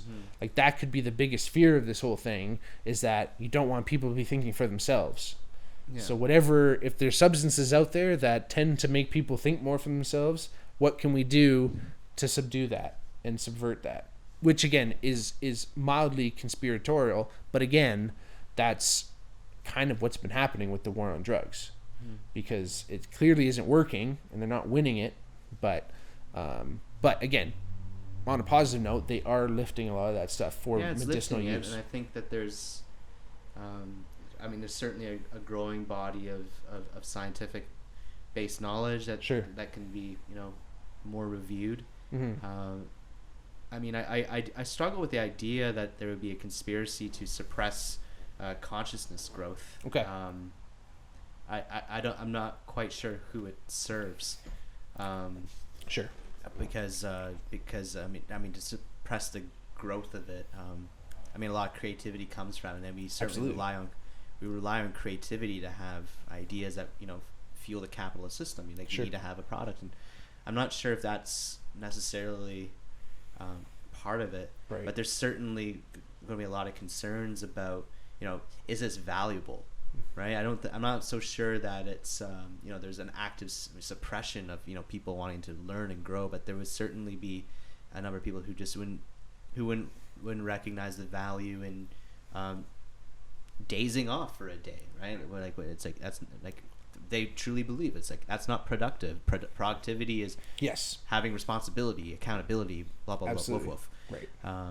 So I and if you're enlightened and transcendent, you're not going to go out there and So why would you do that? Plus, take on the risk of getting those side effects as listed before. So I can certainly see why there's from a very sort of typical view now that it's just completely off the record. But what I do think is changing a little bit, at least I hope, is because there's been such a swing in terms of how people are operating their daily lives. I think especially in the pandemic, like I think we're going to be seeing a lot of the impact of people being forced to be more introverted in nature, because by lifestyle, there's a lot you can do to change thinking by changing behaviors. And if your behaviors are to dwell around home and do that, then very naturally, like a lot of what stimulates you is internal and, and psychological. Absolutely. And there's risks and benefits that go with that. We're going to see we're going to see a different pandemic of mental health issues. It's already starting. When I'm not talking to my friends on podcasts, I work as a social worker, and that's certainly been a big theme in my work. We're seeing a lot more severity of mental health breakdowns, and in people who you wouldn't necessarily have, you know, thought, like people who can keep it very hidden, and it gets to a point where it's been these things become magnified when you remove the buffers that we normally have, like a daily routine and social interaction. So we're going to be seeing a lot of that, and so I think there is going to be a lot of motivation into what can we actually explore that people can, you know, do with a bit less people involved, right? Right. Because if there was a way that you could monitor some sort of treatment like this, I mean, we're already leaning towards like this anyway, because when people have a mood disorder, people are being prescribed antidepressants. So there's already a recognition that you know, there's a biological component that can be modulated, which basically it doesn't change who you are. It changes it, but what it does is like, you know, ideally it puts you in a situation where you can make more of the decisions you want to make. And I think that would be the sort of outlook I would want to have if you were going to consider psychedelics. You know, it's not something that it's you take it and then you're fundamentally changed forever. But if there's something that you're looking for, it can help you find that. It can help, and because it opens perception, it opens different ways of engaging with the whole sensory part of who you are. And that's what a lot of people I think what's fascinating is that a lot of people walk away from that with that experience, whereas with antidepressants, a lot of people walk away and say, I just gained weight, nothing else changed. And so that's what makes those drugs very fascinating to me. And because it's not like this is like this recently discovered. This is something which has been with the human culture for a long time. So it's interesting that it ebbs and flows, but I do think that this resurgence now is certainly timely. It certainly started before now, but I do think that the pandemic is really going to be related to a lot of this. That in combination with the things that we've seen, legalization of marijuana here, and we've seen people who have never tried it in their lives, bring into their life, and they're finding CBD, benefits, all that stuff. What is more magical now than stress relief? Precisely. This is what everyone's looking for. Precisely. And if anything, I'd be very cautious that if try LSD to see if it's right for you and relieve stress. It's like ask your doctor about LSD. Ask your. It's like that's not quite the point. It's certainly a benefit that can come with it, but right. I think it needs to be respected a lot more than that. Well, because I know we've advocated a lot on this podcast it's that integration process afterwards, coming back to reality after kind of shattering things, is mostly the most disorienting part. Well, the most like that's actually going to have any effect in this reality is you are actually trying to put the pieces back together. And that's the hardest part. And that's where people are so left to their own devices historically, until now that we're getting more guides involved, or before you were using a shaman, you're left to your own devices to try and go. And that's what I was saying. I luckily had those internal mechanisms set up that said, hey, you gotta find a way to consolidate this into your life, because you can go one of two ways. You can either go back to your life and use these lessons and integrate them in your life and make it happen, or you can go to Tibet and you're going to be a monk, because like that's how I felt. I was like, this is amazing. I want to keep chasing this enlightenment, but then I also knew, okay, then I'm not going to be in school anymore. Like I'm not going to be able to see, like I'm going to have to give it up, because there's something where that just doesn't always jive, especially like at least like a real quick like transition into that anyway, which can come from taking those psychedelics, and then people are just left going, what do I do? Yeah, and I think that's what also makes the current population very difficult, as being like, this is the generation we're going to bring it into, where we're like, there's and I don't know if it's not that it's always been there or not, but I mean, we certainly have a lot more understanding now of complex trauma and how that can and how that happens to people. Right. It's not but there's a lot of debate about where that comes from, and so, what makes someone resilient, someone who can basically cope with the trauma as we see it, as opposed to someone who is not resilient, and they that trauma manifests in different ways in their life. And I mean, what we know about it is it's very crude, and I think the psychoanalytical model is really helpful for explaining this, because people can understand things like id, ego, superego, but basically these are kind of constructs that we can look at to understand, a mind, how it can be structured. Absolutely. And I think that's kind of one of the things that you refer to. It's sort of like, what are the anchors that can bring us back to not completely losing our marbles if we were to recalibrate things, like can you recalibrate and actually go back to where you were. Sure. And I think that would be something that would be, we want to explore it because we want to work with traumatized people, but I think that's where we also run the risk, because if there's, what allows for trauma to occur is if there's if there is some loosening of the whole self-concept, or fair. Schemas is the way that Piaget talked about it, right? That basically you would assimilate information. If you couldn't assimilate info, then you had to make a new schema. Exactly. So I think that's a helpful illustration for brilliant for looking at it. Totally. Because I think that if I were to describe what psychedelics sounds like it does, it almost like breaks up the schemas, and now you get to reorganize it. I compared it to, like, you have a bookshelf, which is your mind. You kind of knock it over for a little bit, and for a little bit you're like, oh my goodness, I've knocked over the bookshelf, and then you kind of put it off for a little bit, because it gets kind of hairy for a bit, but then eventually you're putting the bookshelf back up, and you might have a new organization system for where things go back. Yeah, exactly. So I think that's kind of that would be a more like things in your household allegory. That's a great analogy. Absolutely. For schemas and assimilation. Absolutely. But I think that's where, like, trauma is when you can't, like, something comes up and it just does not fit into any of the schemas, and it's it almost knocks everything down, but you never build it back up. So true. And it basically sets people to be vulnerable to all sorts of narratives as to what happened, and it's going to be and it could be very disjointed from what the people around us consider to be reality. Totally. But it's a reality to them. And I think that perhaps with a compassionate view, if you're interested in anything which alters how you see perception, I think that should allow you to actually empathize and have some sense of what it could be like, where on the one hand it could be euphoria, on the other hand it could be a complete loss of self and you never regained it back and you're just in the middle of an ocean with nothing. Right. And things go from 0 to 10 because you're just in fight or flight mode. Totally. Yes.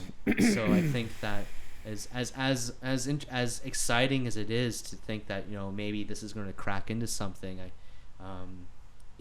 there's certainly experts out there who we need to call upon, who need to, like, I'm calling on them to be really brave enough to take on this taboo subject. Sure. Risk your whole career that you've made, getting a PhD and getting respect and getting tenured, to be like, hi, I want to research psychedelics, please. It's really asking a lot of people. Absolutely. But it's I think that's there are people who will do it and continue to do it, and I think they certainly need to be appreciated. Right. I mean, those are the people who I really I looked up to, like Huxley. Sure. Aldous Huxley is someone who certainly went the traditional route of becoming an intellectual and in so many different things. Like there's a complete polyglot, knew like a very classical understanding, philosophy, history, absolutely, writing, journalism, and all this stuff, and then out of writes the Doors of Perception, right? Because he goes through this phase, and certainly a lot of judgment, and he kind of got himself into a position of privilege, kind of to do that, because he basically had an esteemed a career, and then he was able to do this. And then he ate some peyote and went off. And the Beatles were the same too. They basically, true. They have the traditional band kind of set up, and if they skyrocket to fame to the point where they could do almost no wrong. Sure. And even still, that's still that was so controversial in its time, but now we all know the Beatles took LSD and they wrote great music, and no one's really mad at them for that anymore. Even the people who were the harshest critics of drugs, they still think, "Hey Jude's a really wholesome tune." Well, that's what Bill Hicks says. Hey, if anyone has anything against drugs, go home, take all your albums, and throw them out. Yeah. Because all the people who wrote those were real high on drugs. Yeah. Right. And that's the thing, is that again, it comes back to that whole idea, is that, I've been for whatever reason really getting into like a lot of like space history stuff, like the early moon missions and like early space stuff, like first men in orbit, like all that stuff. Just been watching documentaries. I watched The First Man with Gosling the other day. Really good movie, super cool. They did like a really interesting trip to the moon. I thought was cool. Anyway, I've been really interested in what I've been super fascinating with is that the first dudes that they sent up, it was like one guy on a friggin' rocket. Yeah. Literally one, and no one else is in a spacesuit. They're all in like lab coats walking. There's one dude in a friggin' spacesuit. He's going in there. They strap him in. And the whole time I'm like, man, this guy is brave. Mm-hmm. Like the courage, and like, just like, he's like a cowboy and like a knight, and he's just like pioneering. And that's like what that astronaut is. You're going into this unknown, and there's risk and there's all this stuff, but once you get there, it's amazing. All this stuff, they start having these there's that astronaut effect. Once you get to see the Earth, you all of a sudden have this amazing compassion that you never had before, because you get to see all of our problems, everything. It's only on this one little blue marble that's floating in space. How could we hate each other when we all live in this one like, that's what the philosophical effect of going to space has on these astronauts, right? And I look at that exact same thing with psychonauts, that you're going into this unknown. You're literally strapping yourself to this rocket, depending on what psychedelic you're using. You're strapping yourself to a freaking rocket and going into the unknown. Hopefully, maybe you can come back with a little piece of something. Mm-hmm. But that not everyone does that. There's only so few astronauts, right? And I always and there's another thing I learned. I used to always think astronauts were kind of like nerdy, like super smart guys. They're like cowboys, man. These guys were wild animals. Like, it was so cool. I just think about what sort of maverick are you that you want to take off from the whole planet for? Like literally the first. You're not even like, they join NASA now. There's been dozens of missions. No, literally, you're the first guy and you've been flying. You've been like doing. You're a test pilot for the past couple years. Yeah. Okay, now go like all the way. Amazing. But again, I just think the parallel is perfect. Psychonaut is the perfect word because you're exploring inner space instead of outer space, and it takes that courage, but it also takes a freaking team, right? Yeah. They didn't go to the moon without Houston, right? So it's the same idea. You have to either have your guide there, or please, I beg of you, do so much research that you're brimming with information, because the more you know, the better.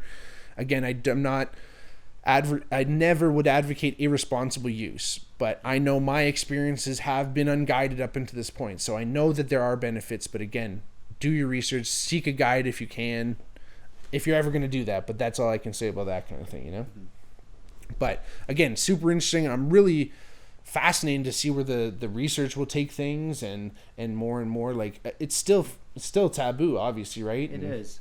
Another part of it which interests me, and I'd like to see research on this, is one of the things that comes up that, you know, is one of the fundamental components to having a good trip is intentionality.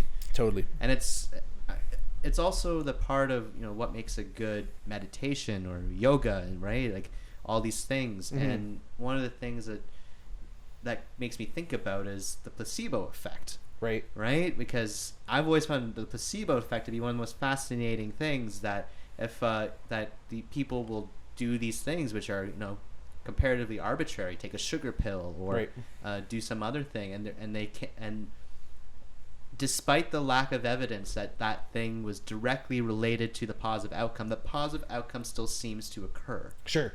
And I think that's something that might be something that comes out of this research into psychedelics, but that still tells us something. Because I mean, wouldn't that be wonderful if it was actually you didn't require that substance, but there was something about the intentionality and being put into some sort of state where it was, you know, other things became suggestible. I'm very surprised to see that clinical hypnosis is coming back in full swing. Because when I was looking at sorry. When I was looking up courses at U of T, you can do a certificate there in clinical hypnosis, and you can bring it in. A clinic I've been going to for massage therapy, they one of the practitioners there offers it. No doubt. And this was one of those things that, you know, even Freud put away because he came to the conclusion that maybe this isn't actually doing what I think it's doing. Right, it's like suggestive and all that. So yeah, I mean, what more mystic practice could there really be? But there. Of course, Freud would say that too, because you're supposed to sit behind your patient for classic psychoanalysis. You're not even supposed to look your patient in the eye. So of course, Freud's going to say it's suggestive. Anyway, it is. I digress. But there was, so there was something that was there, but But I forget what rationale he ended up coming to for discontinuing the use of hypnosis. But I mean, the other form of it, which has sort of come into, is a EMDR, right? Which is basically you have a blinking light that you know, puts you into a trance-like state. Totally. And this is what they're using for people who are trauma survivors, and so that they can help them cope with it. Oh wow. And that's, I mean, I really only know the broad strokes of it. But so. On that note, if this is a practice which is coming back, why not use hypnosis? Sure.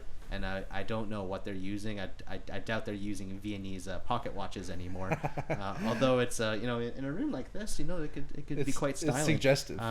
But it's I do see some possibilities in the overlap of the sort of state you want to get people's minds into. Sure.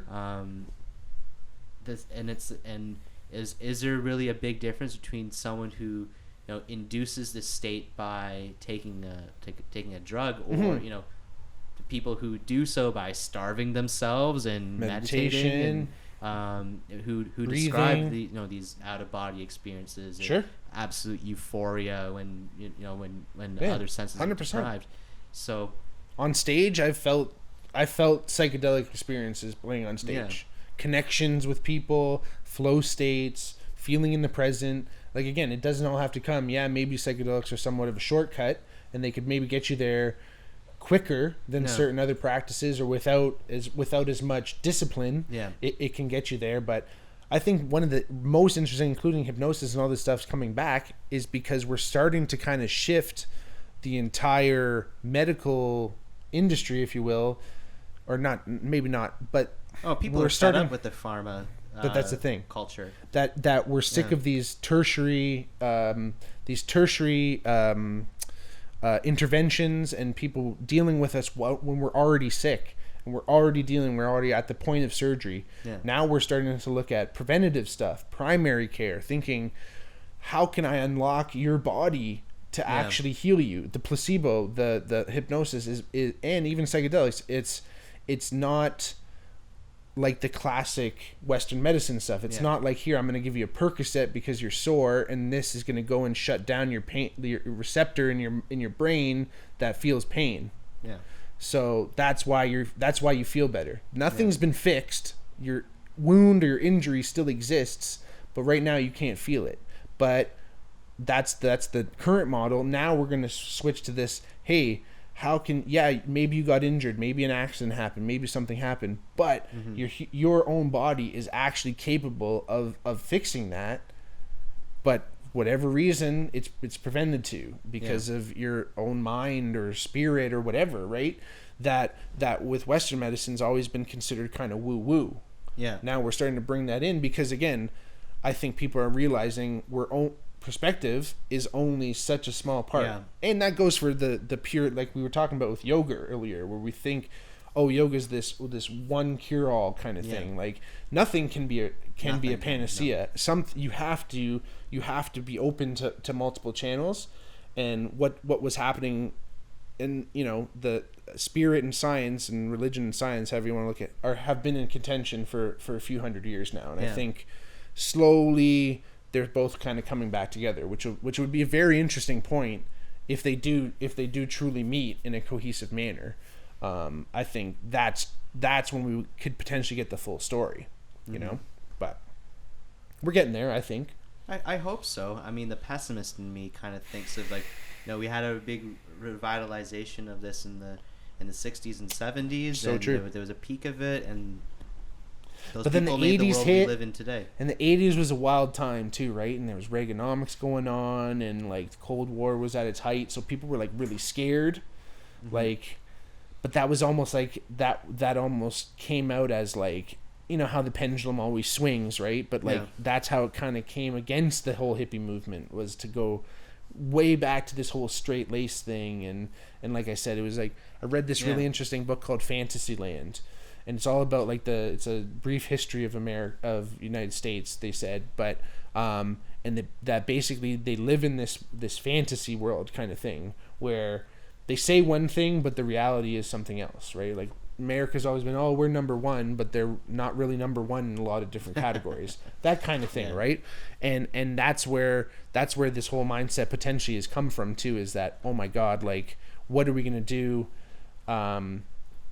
when all of a sudden we're faced with some type of major change, whether there's war or whether there's an economic thing? People aren't really thinking about expanding their consciousness as much in those times, right?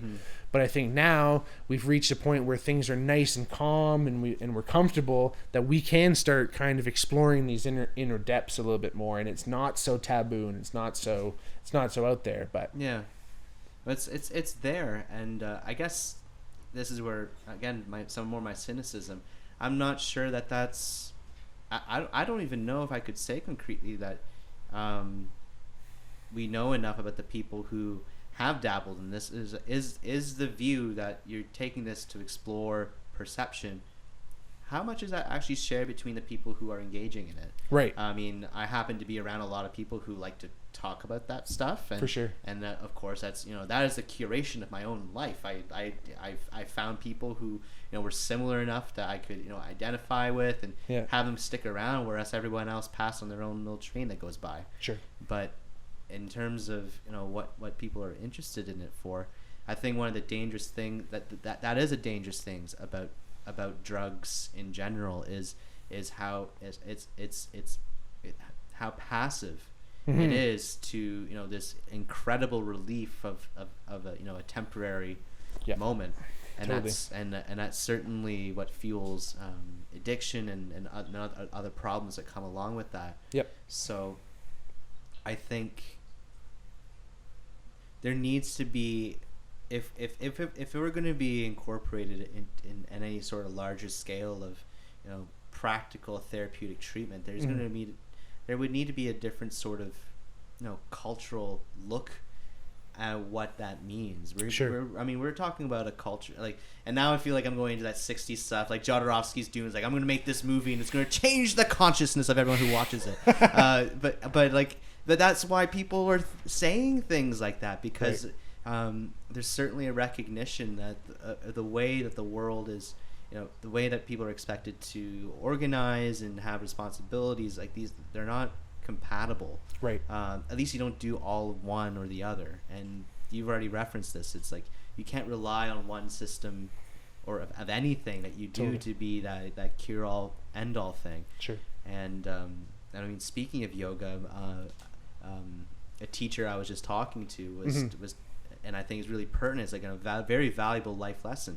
When they talk about these poses and they say, now you're going to do this and come to your full expression. Right. Some people say come to the full expression, and I think that's the part that he actually had more of a issue with, because what is the full expression? Sure.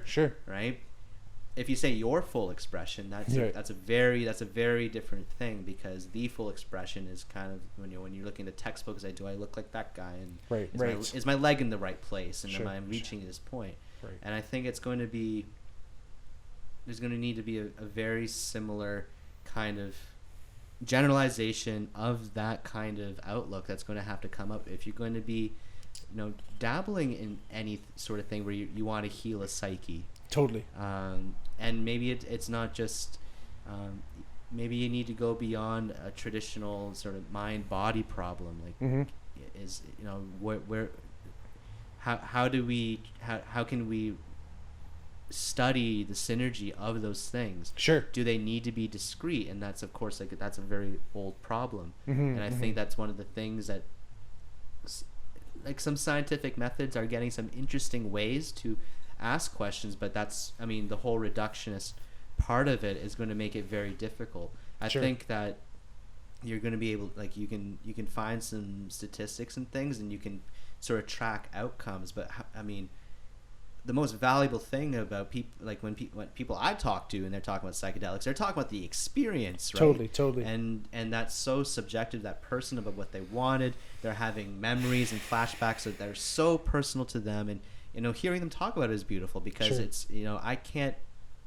don't fully understand, you know, your experience or the symbology and all of that, and we can get super Jungian about it, and, you know, find archetypes maybe, but even then, I mean, we're getting to this realm that I mean, no scientific study has been able to really delve into those particular areas. They're still valuable, and they're fun to talk about. But what we're going to be able to track in, you know, these evidence-based studies, it's really going to be limited. There's going to be a lot of scrutiny. And I think that's going to be a major challenge. I think there's a lot to be done about mitigating risks. So that, you know, what are the risk factors that we can find. But I've been reading Schrodinger's book, What is Life? And of course he talks about like the paradox of the cat and all these things. But it's, you know, the whole uncertainty that you can have, like, the statistical knowledge. You can kind of understand where the grand pattern of things is to go. I know there's a weather forecast. I know that snow is going to fall, but what the snowflake takes its form, it is it's infinite. Exactly. And we don't know anything about that. We just know that statistically, this will be an outcome. And so I think that's where that's precisely the problem, that people who are going to be studying the effects of anything remotely like psychedelics, that's what they're up against. And that's a little bit, we might have even touched on the inherent problem of science there too, right? Like, even look at the way Here we go. Right? The way we understand atoms, right? It's just probability, of where that electron is going to be. We don't really know exactly. We can know how fast an electron is moving, but we don't know where it is. We can know where it is, but we don't know how fast it's moving. Like, there's just limitations to all this stuff, right? And I think that, again, I think one thing that you're saying is that it's so hard to bring back, like, put some of these experiences into words anyway. So some of this research is going to be so extremely hard to do because we're going to ask these people what to say, and they're going to go, I don't even have the words to tell you. But like you said, it's this experience, and the more people that get to experience it in a safe, healthy manner, if you know the way broadly, you see it in all things. And I think that's that experience. The more you experience, the more you take in experientially, the more you can then relate it to other aspects in life, more specific and more concrete and potentially focused, because you've experienced this, like, greater than reality feeling, or outside of what we consider reality. And again, my biggest thing with any of these psychedelics is that simplest reductionist approach. All I have to do is take a small amount of a substance, and everything I see in front of me is gone. Yeah, it's a different thing. So what it's taught me mostly is that what I see and feel and taste and sense with my senses isn't what's all out there. I don't know what else is out there, but I know that this isn't everything. So sometimes I can feel myself stepping back a little bit, and I don't put so much stock in certain events, because I just know it's all part of this reality that exists amongst a myriad of so many other experiences, dimensions, feelings, patterns, all this other stuff that exists, that right now we're experiencing this human experience, but then eventually it could go on to something else. And, maybe that's also the basis of religions and certain things, but those are those things that you can experience in a certain way, that if you integrate properly and talk about things and really think about what you've experienced, you can use it in a very positive and actual way that allows you to get that benefit, instead of just feeling shattered from the whole thing and not being able to integrate it and just going, am I nuts? Do these people know what's, like, feel like you're in the Truman Show or something, right? Like, that's when you don't reintegrate. These are these paranoid feelings that start to come out, and that's that paranoia that could easily be pronoia. Right? There's paranoia where you think everyone's out to get you, and then there's pronoia where you think the whole universe is out to help you. Right? So that's where we want to be. Yeah. Right? We want to be pronoid, not paranoid.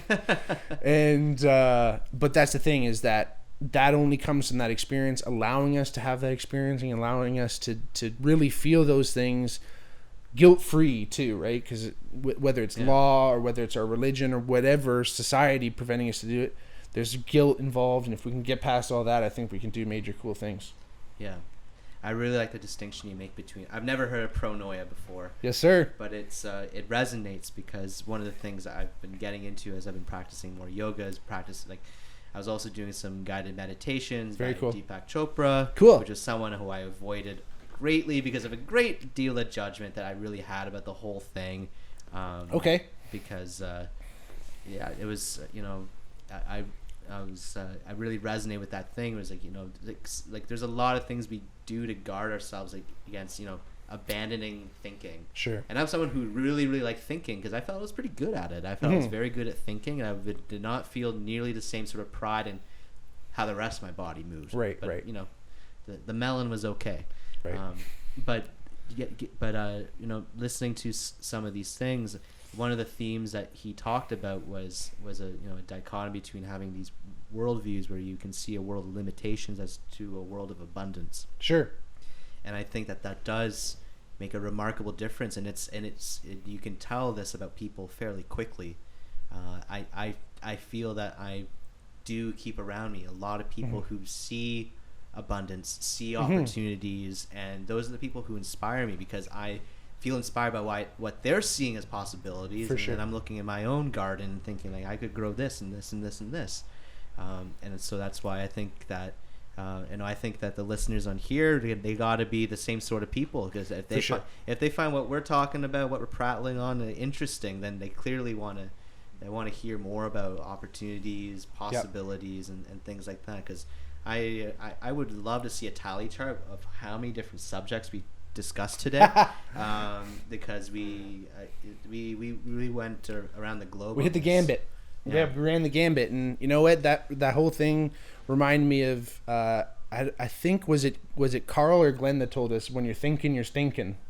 And that's a music thing where when you're thinking so much about your playing, you end up not really playing. You're not letting that channel flow through you too, right? And I think, again, reframing stress is huge. You know, I always learned stress is your body preparing for change. And if you look at it like that, it reframes the whole thing, instead of, oh, what's stress? I'm stressed out. What people don't even really know what, like, they know what's causing the stress, but the stress itself is just a general feeling. Yeah. But again, if you can reframe it and think that way, we can change the world. Yeah.